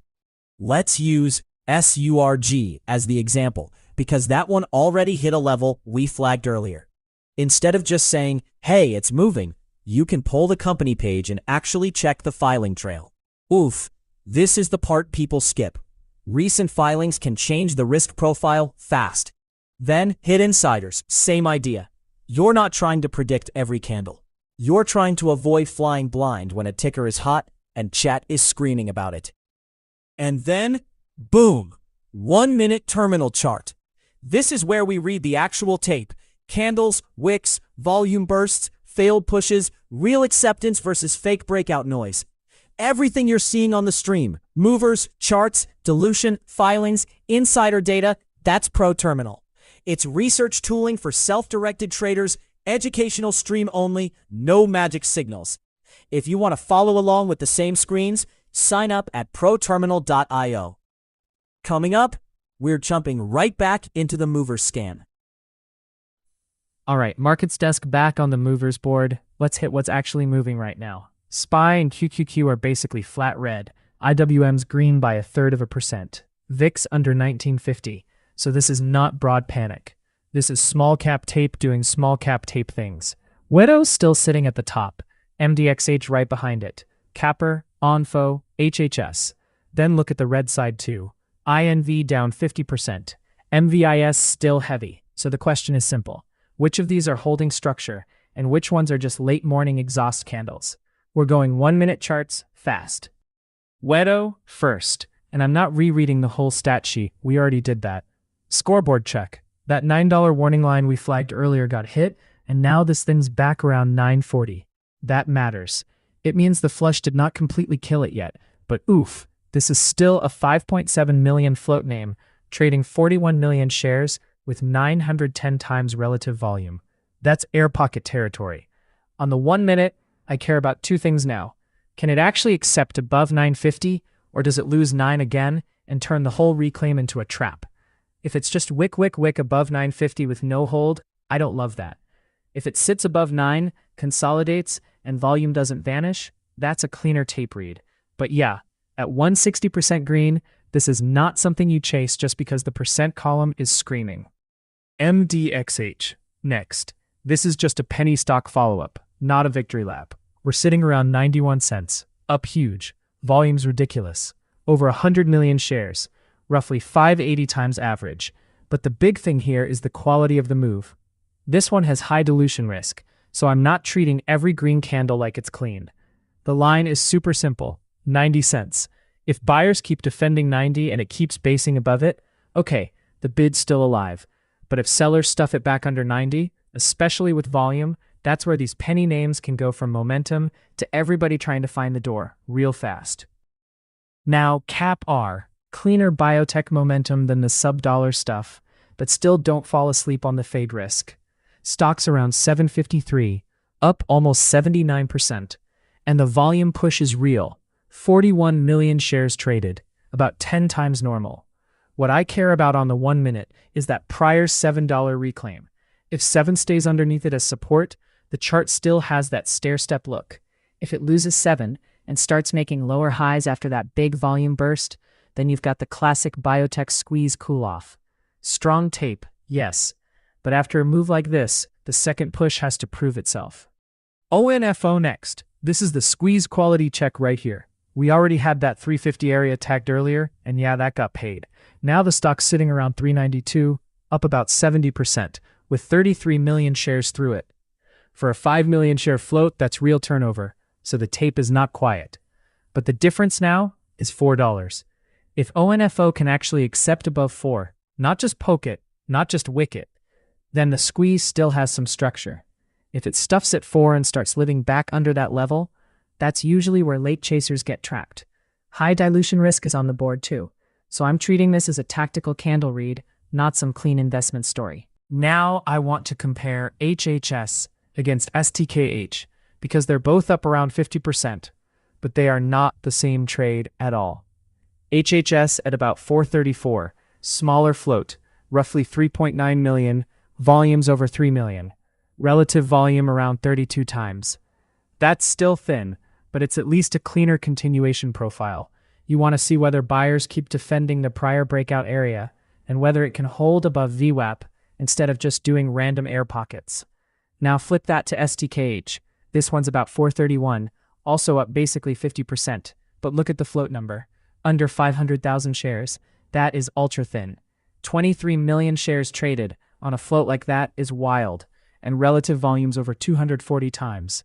So yeah, it can keep snapping around, but the same thing that makes it squeeze can make it rug pull instantly. HHS feels more structured. STKH is the microwave tape. Fast, violent, and you've got to respect the spread and halt risk. Alright, red side reset real quick, because not everything on this board is a rocket. INV is the nasty one here. Around $1.77, down 50%, 10 plus million shares traded, and it's still sitting under that 180 line. So for me, that's the scoreboard. Below 180, sellers are still driving the bus. A reclaim above 180 would at least make the bounce interesting. But under it, that's still a broken tape, not a dip celebration. Now, MVIS, different animal. Bigger float, older retail favorite name, but down 46% near 203. The volume is elevated, but not insane relative volume like some of these microcap runners, so I'm treating 203 as the reclaim check. If it can't get back over that area and hold it, sellers are still in control there too. Last two score checks and then we'll move on. AKAN first. This is the low float one, roughly 2.2 million float, stock around 750 on the board, up about 50% with 15 times relative volume. The level I care about is that low 8 area.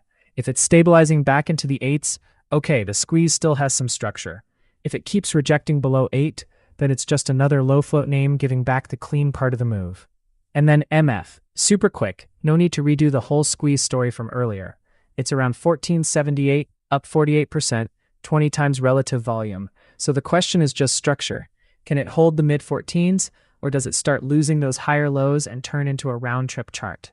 Alright, that's the small cap heat check for now. Fireworks on the board, a couple red side warnings, and we'll reset the tape and jump into the next read.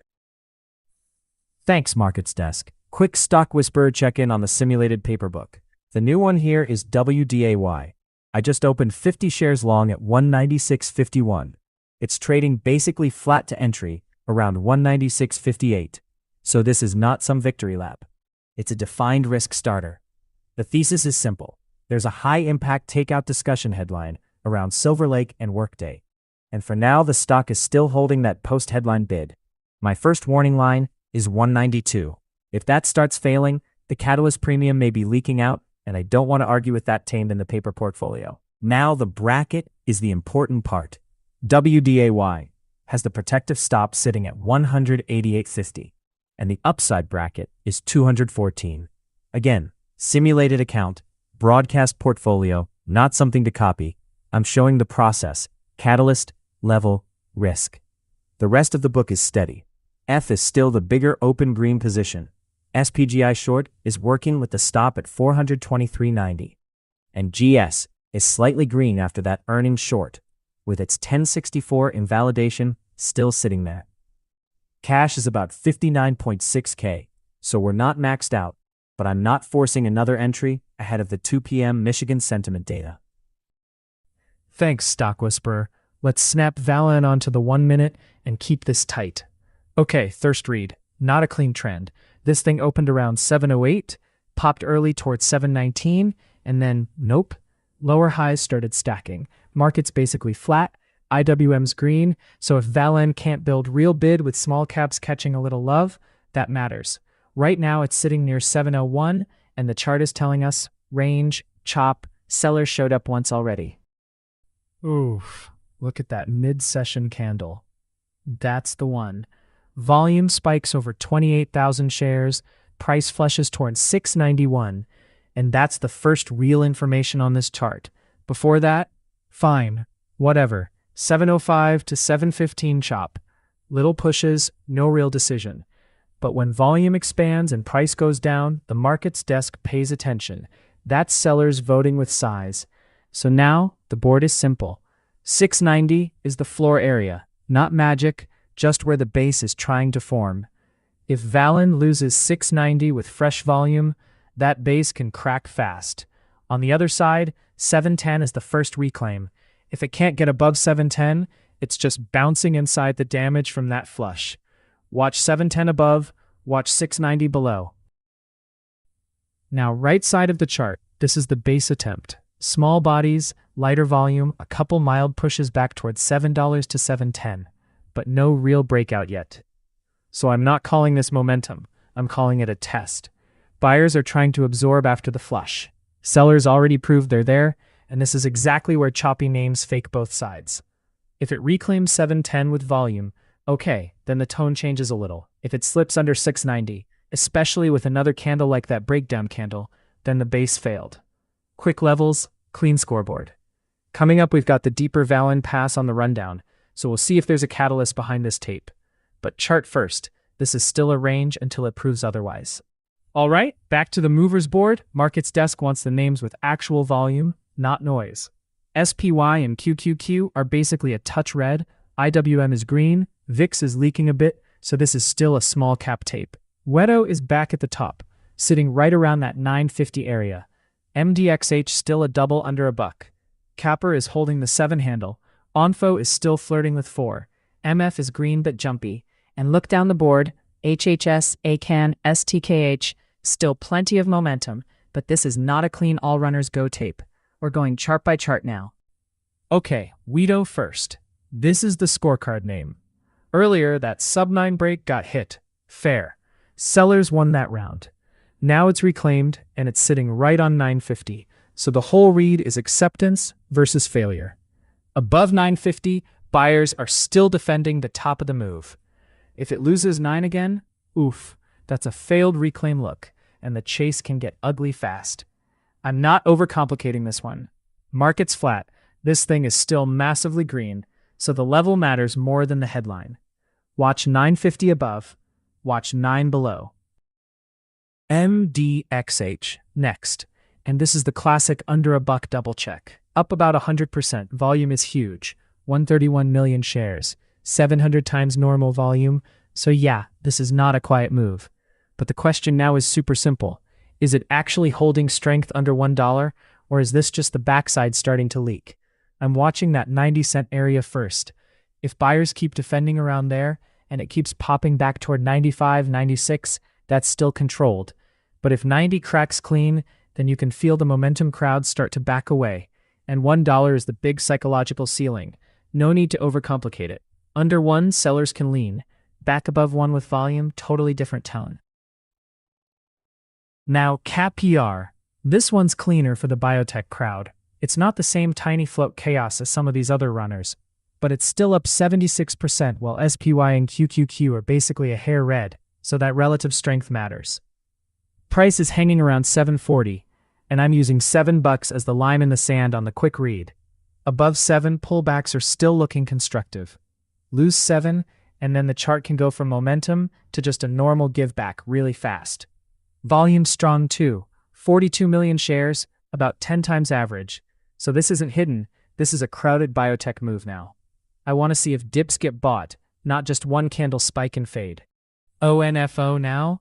This is the $4 test, plain and simple. Board price is sitting just under it, about $394, up 70%. And the important part is the volume, 35 million shares versus normal volume around 558,000. So yeah, people are here. But with a float around 5 million and high dilution risk on the profile, I don't want to treat every pop like it's clean. For me, the line is $4. If ONFO can actually accept above 4, not just wick through it for 3 candles and slam back under, then the tape changes. If it rejects 4 again, that tells you sellers are still using that round number as the exit door. STKH next, and okay, this is where you really have to slow the brain down because the percentage move looks fun, but the structure is dangerous. 44% green, 23 million shares traded, relative volume 240 times normal, but the float showing under 500,000. That is tiny float behavior. This can rip, halt, reopen messy, spread out, and then trap both sides in the same 5-minute window. So I'm not hyping this one.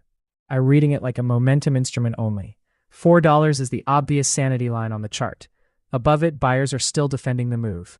Below 4, especially if volume dries up on the bounce attempts, that's where this starts looking more like a failed squeeze than a clean breakout. All right, one more on the green side before we flip the board red. HHS. This one's a little cleaner, honestly. Hart Hanks, customer experience, marketing services, advertising agency bucket. Not the same pure chaos tape as a sub-dollar biotech or a tiny float food name. Board has it around 435, up about 55%, 3.3 million shares traded, and that's 32 times normal volume. Float's only about 3.9 million, so yeah, it can still move fast. But the question here is pullback quality. If the 1 minute is stair-stepping, holding VWAP, and buyers keep defending higher lows, that's real demand. If it starts losing VWAP and every bounce gets sold, then it just becomes another morning runner fading back into the pack. For HHS, I'm watching the $4 area as the cleaner psychological line. Above it, bulls still have something to work with. Below it, the momentum crowd probably gets a lot less patient. Now, quick red side reset, because this matters too. Not every volume name is a squeeze. Some of them are just getting smoked. INV is the ugly one, around 177, down 50%, 11 million shares, so sellers are absolutely in control unless this thing can start reclaiming prior breakdown zones on the 1 minute. I'm not trying to overcomplicate that. When a stock is down half and every pop is getting rejected, the first job is just stop the bleeding. Then MVIS, same idea but a different personality. Bigger retail history name, LiDAR story, around 208, down about 45%, 8.4 million shares. Relative volume's only 1.5 times normal there, So it's not the same nuclear volume event as the gainers board. It's more of a heavy red tape. Failed reclaim watch. If MVIS can't get back over 210 and actually hold it, sellers still have the wheel. All right, good movers board lap. We hit the volume leaders, we hit the traps, we hit the red names. Coming up, let's switch gears and grab the next tape check. Thanks, Markets Desk. Breaking from ProTerminal's newsroom. Tim Cook's final act is being framed as a $60 billion bet on Texas. What we know: Apple has unveiled a new manufacturing facility in Texas, and the reported size is about 10% of Apple's broader U.S. investment plan. Why it matters: this is Apple leaning harder into domestic production, supply chain resilience, and frankly, political insulation, the kind of thing investors care about when tariffs, China exposure, and AI hardware all sit in the same messy bucket. What we don't know yet: the exact timing of the build-out, margin impact, and how much of this turns into near-term capacity versus long-cycle capex. Market read is pretty contained so far. SPY around 777.3, QQQ around 731.5, both basically flat. So the tape is treating this as strategic, not shock and awe earnings math yet. Next tech headline: Microsoft walks away from China. The desk is tracking Microsoft closing at least 15 branch offices and joint ventures in China over the past 5 years, with that downsizing accelerating in 2026.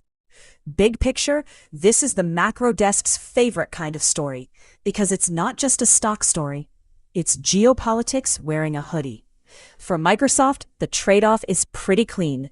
Less exposure to the world's second largest economy, but potentially lower regulatory and political risk. Investors are going to weigh slower regional growth against a cleaner risk map, especially with the dollar ETF down about 0.37% and gold up roughly 1%. That's the market quietly saying, yep, global risk still exists. And the third one ties it together. AI killing software? One analyst says, quote, "There is no software apocalypse." The point here is that Microsoft, NVIDIA, and the rest of big tech are still spending heavily on infrastructure, which argues AI may be expanding the software stack instead of just eating it. That matters because the whole AI trade lives or dies on CapEx turning into durable demand. Chips, cloud, applications, the whole buffet line. With VIX near 19.4 and lower on the session, the market isn't pricing panic today, but it is asking for proof. Coming up, we'll flip back to the movers board and see whether the single name tape agrees with the headline tape. Thanks, Macro Desk. Let's pull VALN back up and score this biotech move. Here we go. VALN at about 7.07, up roughly 25% on the day, while SPY and QQQ are basically red by a tenth. So yeah, relative strength is real, but don't get sloppy with it. This is a small cap healthcare name. Volume is massive versus its normal tape, and the chart is not clean trend up anymore. It's range. Oof, look at that wick. Early push into 719, volume comes in, buyers try to flex, and then it just can't hold it. That's the first tell. After that, lower highs, lower lows, and the heavy volume shows up again on the flush towards 686, 687. So the market already gave us the map. 719 is the top of the range, 686 is the bottom, and everything in the middle is chop unless volume changes the tape. Right now, these latest 1-minute candles are stalling around 702 to 705, which is basically right back near the open at 704. That's not a breakout. That's hesitation after a bounce. Here at the markets desk, I'm not calling that momentum until it actually clears the failed high with volume. Above 719, different conversation. Below 686, that base is gone. Now the catalyst matters here, so let's hit the news tab. This morning's headline: Pfizer and Valneva's Lyme disease vaccine candidate marketing authorization application was validated by the European Medicines Agency. Key wording: validated, not approved. Validated means the review process is moving. And for a vaccine development name, that's enough to wake the tape up. You've also got Valneva's half-year update. from yesterday, sitting right underneath it. So the stock is reacting to a real headline stack, not just random scanner noise. But the chart still gets final vote. Almost 2.26 million shares traded, versus a normal average around 24,000. That's huge attention, and huge attention cuts both ways in biotech. Back to the chart for the live read. This one's simple now. The existing floor flag is still live. If sellers push this back through that lower range area, especially with volume, the post-headline bid starts looking tired fast. If buyers want control back, they've got to do more than bounce the midpoint. They need acceptance through 7.19, because that's where the first push failed. So VALN is not a chase read for me. It's a scorecard name. Failed high, defined low, lighter volume in the middle, and a biotech catalyst underneath it. Coming up, we'll snap back to the movers board and see what else is actually moving right now. All right, let's hit the movers board, because the indexes are basically asleep, and the small cap board is absolutely not. SPY and QQQ both down a hair, IWM green by about 0.3, VIX slipping under 20. So yeah, mixed tape, but look at these individual candles. WETO still the monster on the board, up about 156%. MDXH still under $1, but up 80+. ONFO holding above 4 after that earlier push. Capper, HHS, STKH, all green, all doing actual volume. And then red side, INV down 53, MVIS down 45. So this is not a broad market story. This is single name flow, relative volume, and whether these charts are accepting higher or just trapping late chasers. First chart, WETO. And oof, this is exactly why we keep score on levels. That 950 area we flagged earlier did get tagged, but now it's back underneath it. So the question is simple. Was that acceptance, or was that just a squeeze spike? Price around 924 on the board. Relative volume almost 970 times normal. That's ridiculous. And the float is only about 5.7 million. So this thing can move fast both ways. For me, the markets desk is watching the same two zones. Reclaiming 950 with real volume would clean up the tape again. But if it loses $9, that's where the momentum can start to look tired. Not calling a trade here. This is a very fast small cap runner, but the chart has to prove it can hold the upper range. Now MDXH, totally different flavor, because this is under $1, sitting around 85 cents, and the volume is just ridiculous. 147 million shares, almost 790 times normal volume. So yeah, the tape is paying attention. But the level map is pretty simple here. 90 cents is the first reclaim attempt, and then $1 is the real psychology line. Under $1, every pop can get really jumpy, spreads can get weird, and this one does have high dilution risk showing. So I'm not treating this like a clean large cap breakout. I'm treating it like momentum with landmines. If it keeps failing under 90, that's sellers still leaning on it. If it can reclaim 90 and actually hold it, then chat starts watching that $1 magnet. ONFO next, and this is the cleaner checkpoint from earlier. Did $4 hold after the hit? Right now it's still above it, about 413 on the board, up almost 79%, so the pullback hasn't broken the obvious line yet. But watch the quality here. If the candles are bouncing off 4 with lighter selling and then buyers step back in, that's constructive. If it keeps tapping 4, bouncing weaker each time, and volume shows up on the red candles, that's seller pressure building. 5 million-ish float, high dilution risk, 41 million shares traded. This is still a small cap momentum name, not something to marry. 4 is the line that keeps the chart alive for now. Capper now. This is the biotech momentum one, and I'm not going to rehash the whole backstory here, because the chart is the story at this point. It's up about 65%, trading basically right under $7. And the volume's the part that matters. 43 million shares versus normal volume around 4.3 million. So not the crazy 900 times thing like Weto, but still real participation. On the 1 minute, I'm watching whether 7 turns into acceptance or just a magnet. If it keeps tapping 7 and sellers keep absorbing it, that's a very different tape than a clean push, hold, and base above it. For me, Capper is all about, does volume stay heavy after the first move, or does it turn into those lower high bounces where the bid just gets tired? HHS next. Cleaner story, customer experience meme, And honestly, this is the kind of relative strength that stands out because the big tape is barely moving. SPY and QQQ are both basically down a hair. IWM's only green by a little, and HHS is still up 55% around 437. Volume's 3.4 million against roughly 100,000 average, so that's not subtle. The key here is $4. Above 4, the move still has structure. Under 4, you start asking whether that whole breakout got too stretched and now it's just air pockets. Float's under 4 million, so it can move fast both ways. Nice when it's stair-stepping. Nasty when the liquidity disappears. STKH, now, and this one is where you've got to respect the mechanics. It's around 440, up about 53%, but the float on the board is under 500,000 shares, and the volume is already over 23 million. So yeah, that explains the wicks. This is not a smooth institution-style chart. This is tiny float liquidity behavior. If it's holding above 4, fine. The tape still has a bid. But if 4 starts cracking and the candles start stacking red under it, that's where these can turn from momentum to air pocket really fast. Medium dilution risk on the board too, so I'm not treating this like a clean fundamental re-rate. This is a tape trade. Spreads matter, size matters, and the next flush can be violent. Now flipping to MF, this is a different look. Mid-teens, about $15, up 51%, a little over 2.2 million shares traded. So not Wedo-style insanity, but definitely active versus its normal volume. I'm not building the whole read around float here. The structure is the thing. 15 is the clean psychological area. If it can stay north of 15, it still looks like buyers are defending that mid-teen zone. If it loses that and can't reclaim, then the move starts looking more like a squeeze that ran out of buyers than a clean continuation.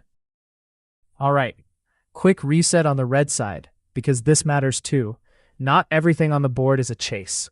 INV first, down 53%, sitting around $1.69, and the volume is real, over 13 million shares. This is seller control until proven otherwise. For me, the simple reclaim is $1.70. If it can't get back over that area and actually hold there, every little green candle is just a bounce inside a downtrend. And if it starts pressing fresh lows again, you know the shorts and trapped longs are still in charge. Now MVIS, bigger, more familiar name, but the tape is still ugly.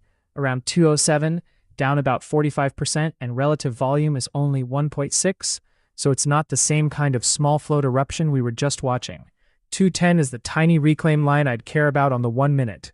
Below 2, that's the psychological level where it can get heavy again. And one more quick note on BANL before we wrap the scan. Yes, it's green almost 50%, around 1048, but volume is only about 68,000 shares with relative volume under 1. So I'm not putting it in the same bucket as WETO, MDXH, ONFO. Liquidity is the story there, and thin tape can make the percentage move look louder than the actual trading interest. All right, that's the movers lap. We've got WETO, ONFO, STKH, MF levels marked, and the red side reclaims on INV and MVIS. Let's keep those on the board and roll into the next tape check. Thanks, Markets Desk. All right, quick news brief from the macro desk.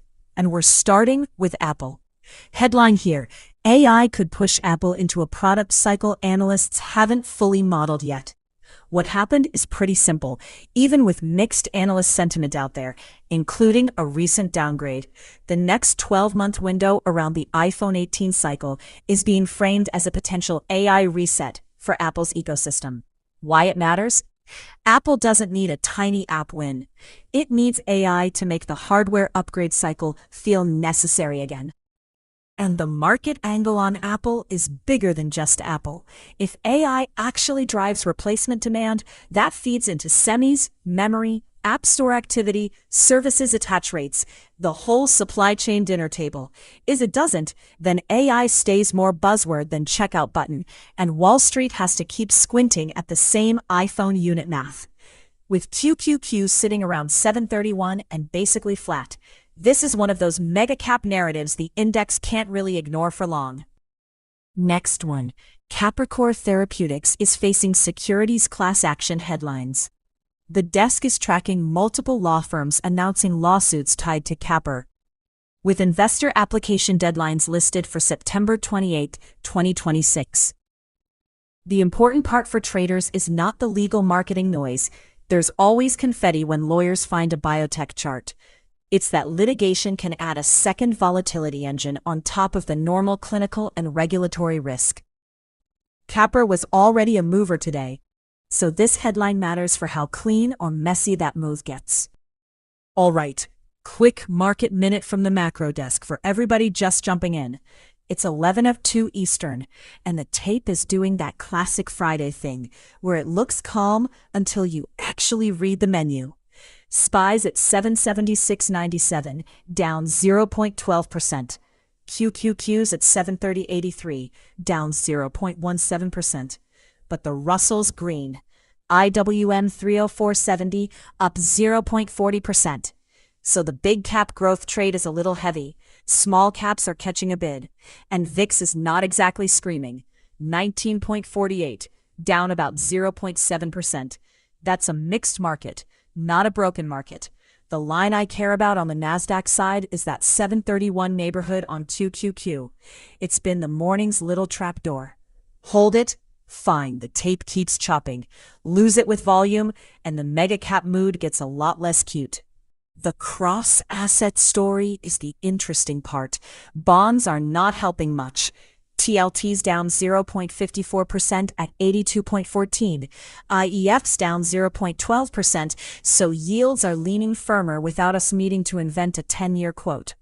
The dollar's softer. UUP down 0.34% at 28.09, and the yen ETF's up 0.32%, which matters even if you only trade US stocks, because FX is basically the smoke alarm before the fire marshal shows up. Gold's bid, GLD 401.99, up 0.76%. Oil's also bid, with USO 125.63, up 0.48%.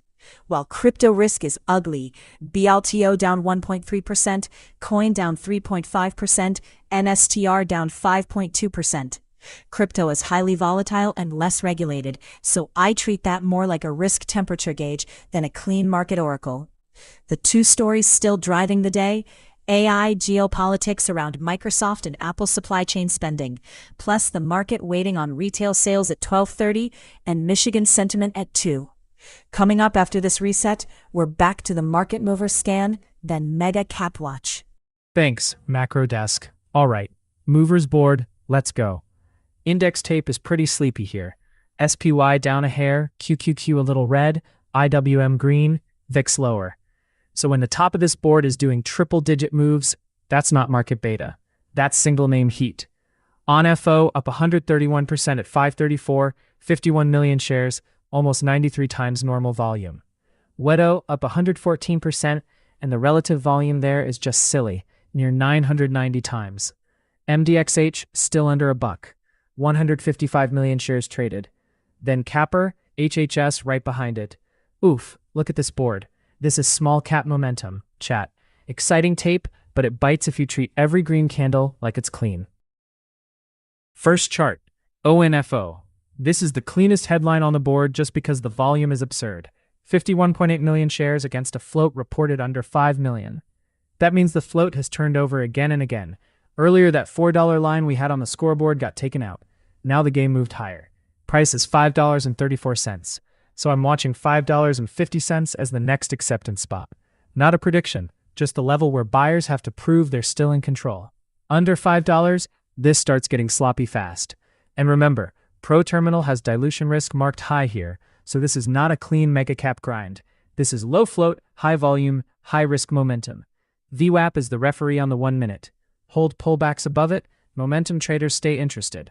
Live below it, and the fade risk gets loud. WETO next, and yeah, the $9 breakdown did its job. That level got smacked, so I'm not trying to overcomplicate this one now. Price is sitting in the high 7s, still up over 100%, still doing monster volume, about 44 million shares, and that relative volume number is just ridiculous. But the chart question is super simple. Can it reclaim 8, or is 8 just the next lower high trap? If it pops into 8.00, stalls, and sellers reload right there, that's not strength. That's just a bounce into resistance. If it actually accepts above 8 and holds it for more than a quick wick, then the tape changes a little. But below 8, after losing 9, you've got to respect that the momentum has already started stepping down. MDXH. This one's a different flavor because it's under $1. So I want volume confirmation, not chat room excitement. It's around 81 cents, up 76%, and the volume is real, 155 million shares, versus basically nothing on the average day. But the level is still the same. 80 cents needs to keep acting like support. If 80 starts getting chewed through on heavy volume, that gets sloppy fast. The open upside callout is still 90. That's the reclaim line, not a price target, just the level where you'd say, okay, buyers actually took back the prior pressure zone. Between 80 and 90, it's chop with a lot of volume. Above 90, different conversation. Below 80, momentum starts looking tired. Thanks, Markets Desk. Breaking here from the macro desk. Rising U.S. Treasury yields are leaning on stocks right now. What we know? The 10-year yield has jumped near 4.2%, and that's enough to put pressure on equity multiples, especially anything long duration, growth, tech, the stuff that needs cheap money like a plant needs water. What we don't know yet is whether this is a one-hour bond tantrum or the start of a broader repricing. The market read is pretty clean, though. SPY is sitting around 776.9, QQQ around 730.6, both a little red, while TLT is down at 82.14. Bonds are doing the talking. Stocks are just pretending they had other plans. Next headline, Fed officials are signaling patience on rate cuts. The desk is seeing the same message we've heard all morning. Data dependent, no rush, and the market maybe doesn't get relief as quickly as it wants. Why it matters? If the Fed is patient while yields are pushing near that 4.2% zone, traders have to recalibrate the easy money assumption. That doesn't mean stocks have to fall apart, but it does mean valuation-heavy names don't get the same free pass. And with VIX still under 20 at 19.48, volatility isn't screaming yet. It's more like quietly clearing its throat in the back of the room. Third story. Major tech earnings disappointment is back on the tape. A leading tech company posted weaker than expected revenue and lowered guidance tied to softer AI-related demand. And that's the phrase that matters, softer AI demand. We're not going to turn one print into a whole cycle call. That's how macro desks get banned from family dinners. But the read-through hits the mega-cap complex, with AAPL and MSFT tied to the story on the board. QQQ around 730.6 tells you the market is not treating this like a disaster, but it is enough to keep the Nasdaq under pressure while yields are up. Coming up, we'll kick it back toward the movers board and see who's ignoring the macro gravity today. Thanks, Macro Desk. Let's pull up AMZN and hit the bigger chart first. Daily view. AMZN's around 264, down about 0.3. So yeah, basically moving with a soft QQQ tape, not exactly leading here. Bigger picture though, this is still above the key moving averages, 20, 50, 200 day, so the longer trend hasn't fallen apart. But look at the candles. Big run from the 220s into the high 270s, then stall. Oof, look at that compression. This is a base now, not a clean breakout. I'm watching 278 above as the daily lid and 256.60 underneath as that first 20-day support zone. All right, let's drop down to the 1 minute. This is the tactical part. AMZN opened around 265.20, couldn't really hold above it, flushed to 263.48, and that dip near 264.46 came with the heavy volume. Sellers were real there. Then buyers answered with a bounce toward 265.58, also on volume, but now, chop. It's sitting around 263.75 to 264, kinda heavy. No clean bid yet. So the map is simple. 265.20 is the reclaim line. Above that, it stops looking weak intraday. Below 263.48, the base cracks, and that QQQ 731 trapdoor the macro desk flagged starts to matter more. Coming up, we're right back to the movers board.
All right, let's hit the movers board. Straight to the tape. No victory lap.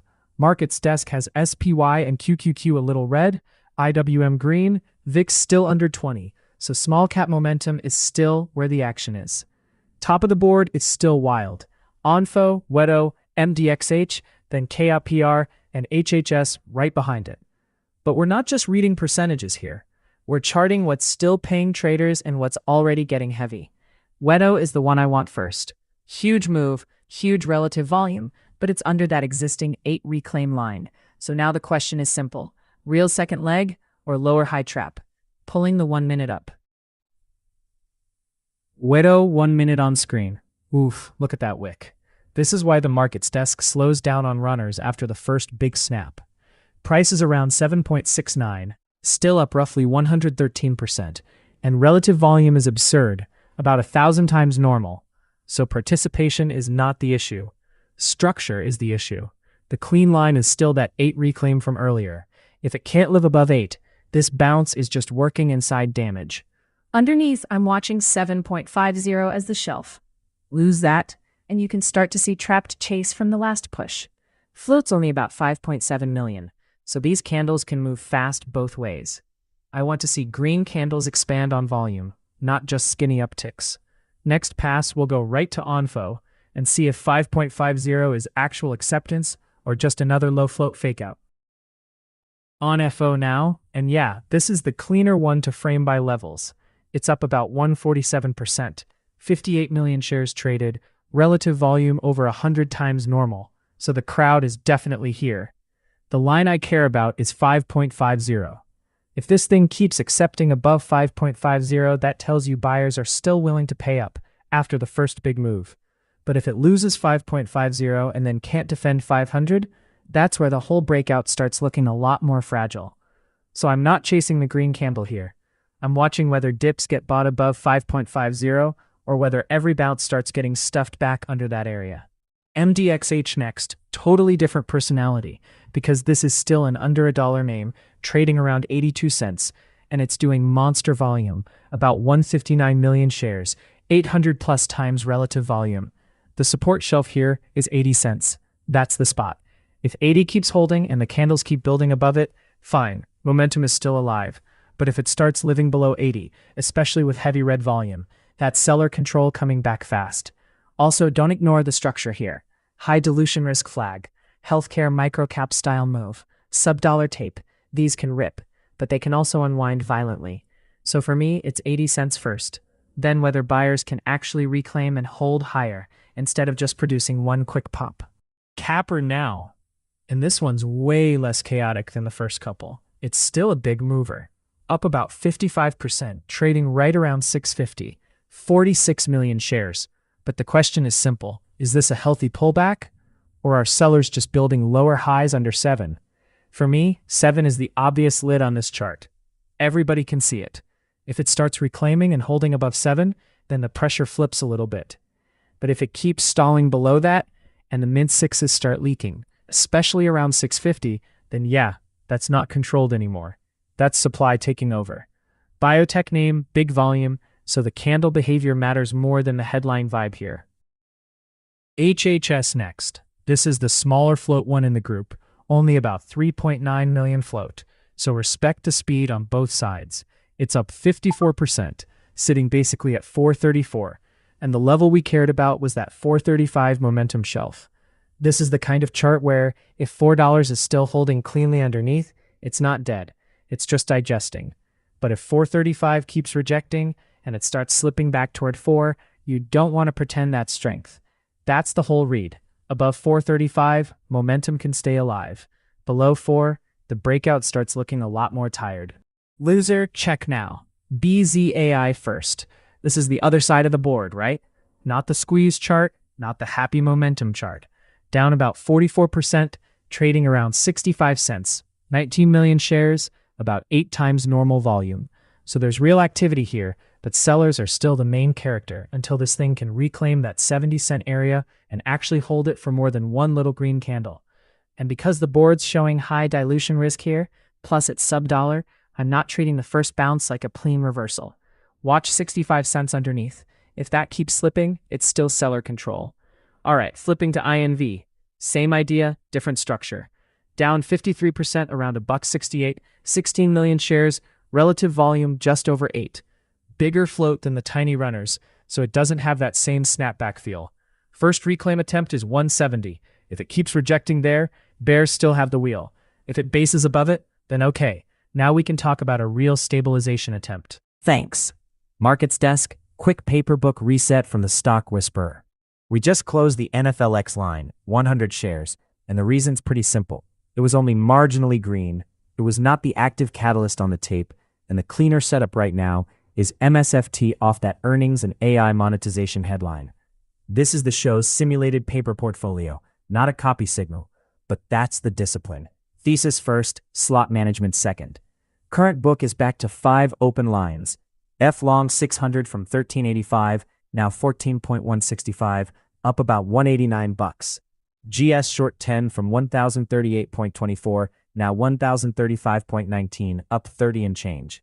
PYPL long 150 from 59.62, basically 60 bucks now, up 57.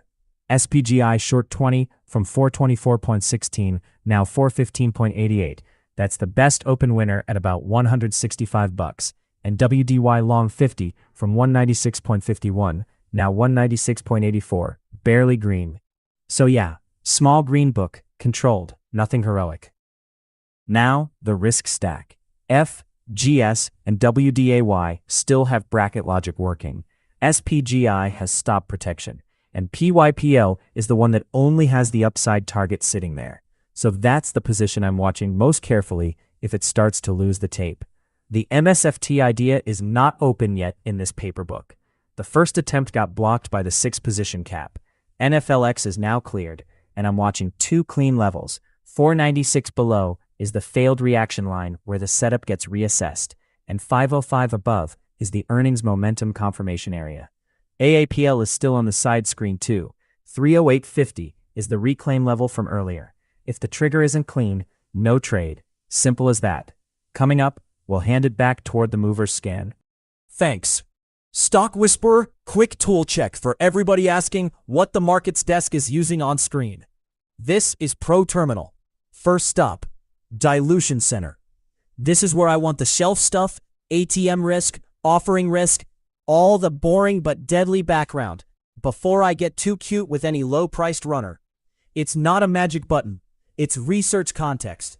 But yeah, this is the page that keeps you from only staring at the green candle and missing the landmine underneath.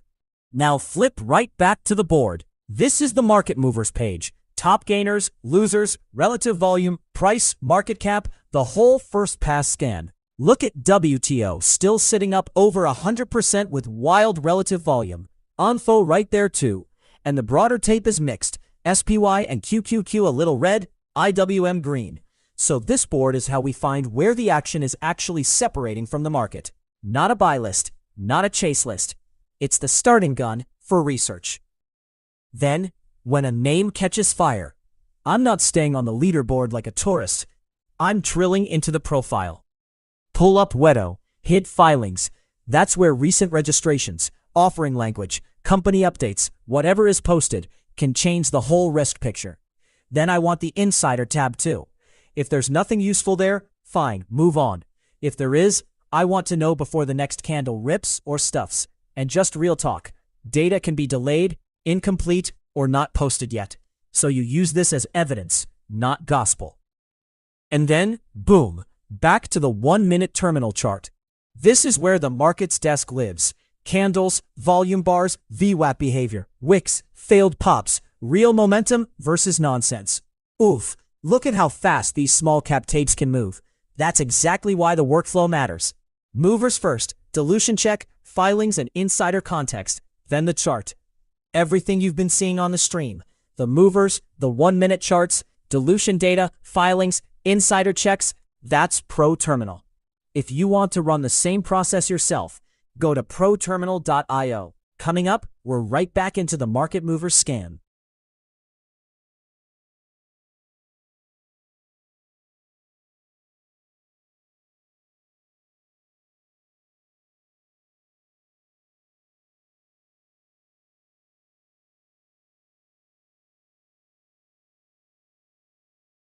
All right, Market's desk is going to park it there.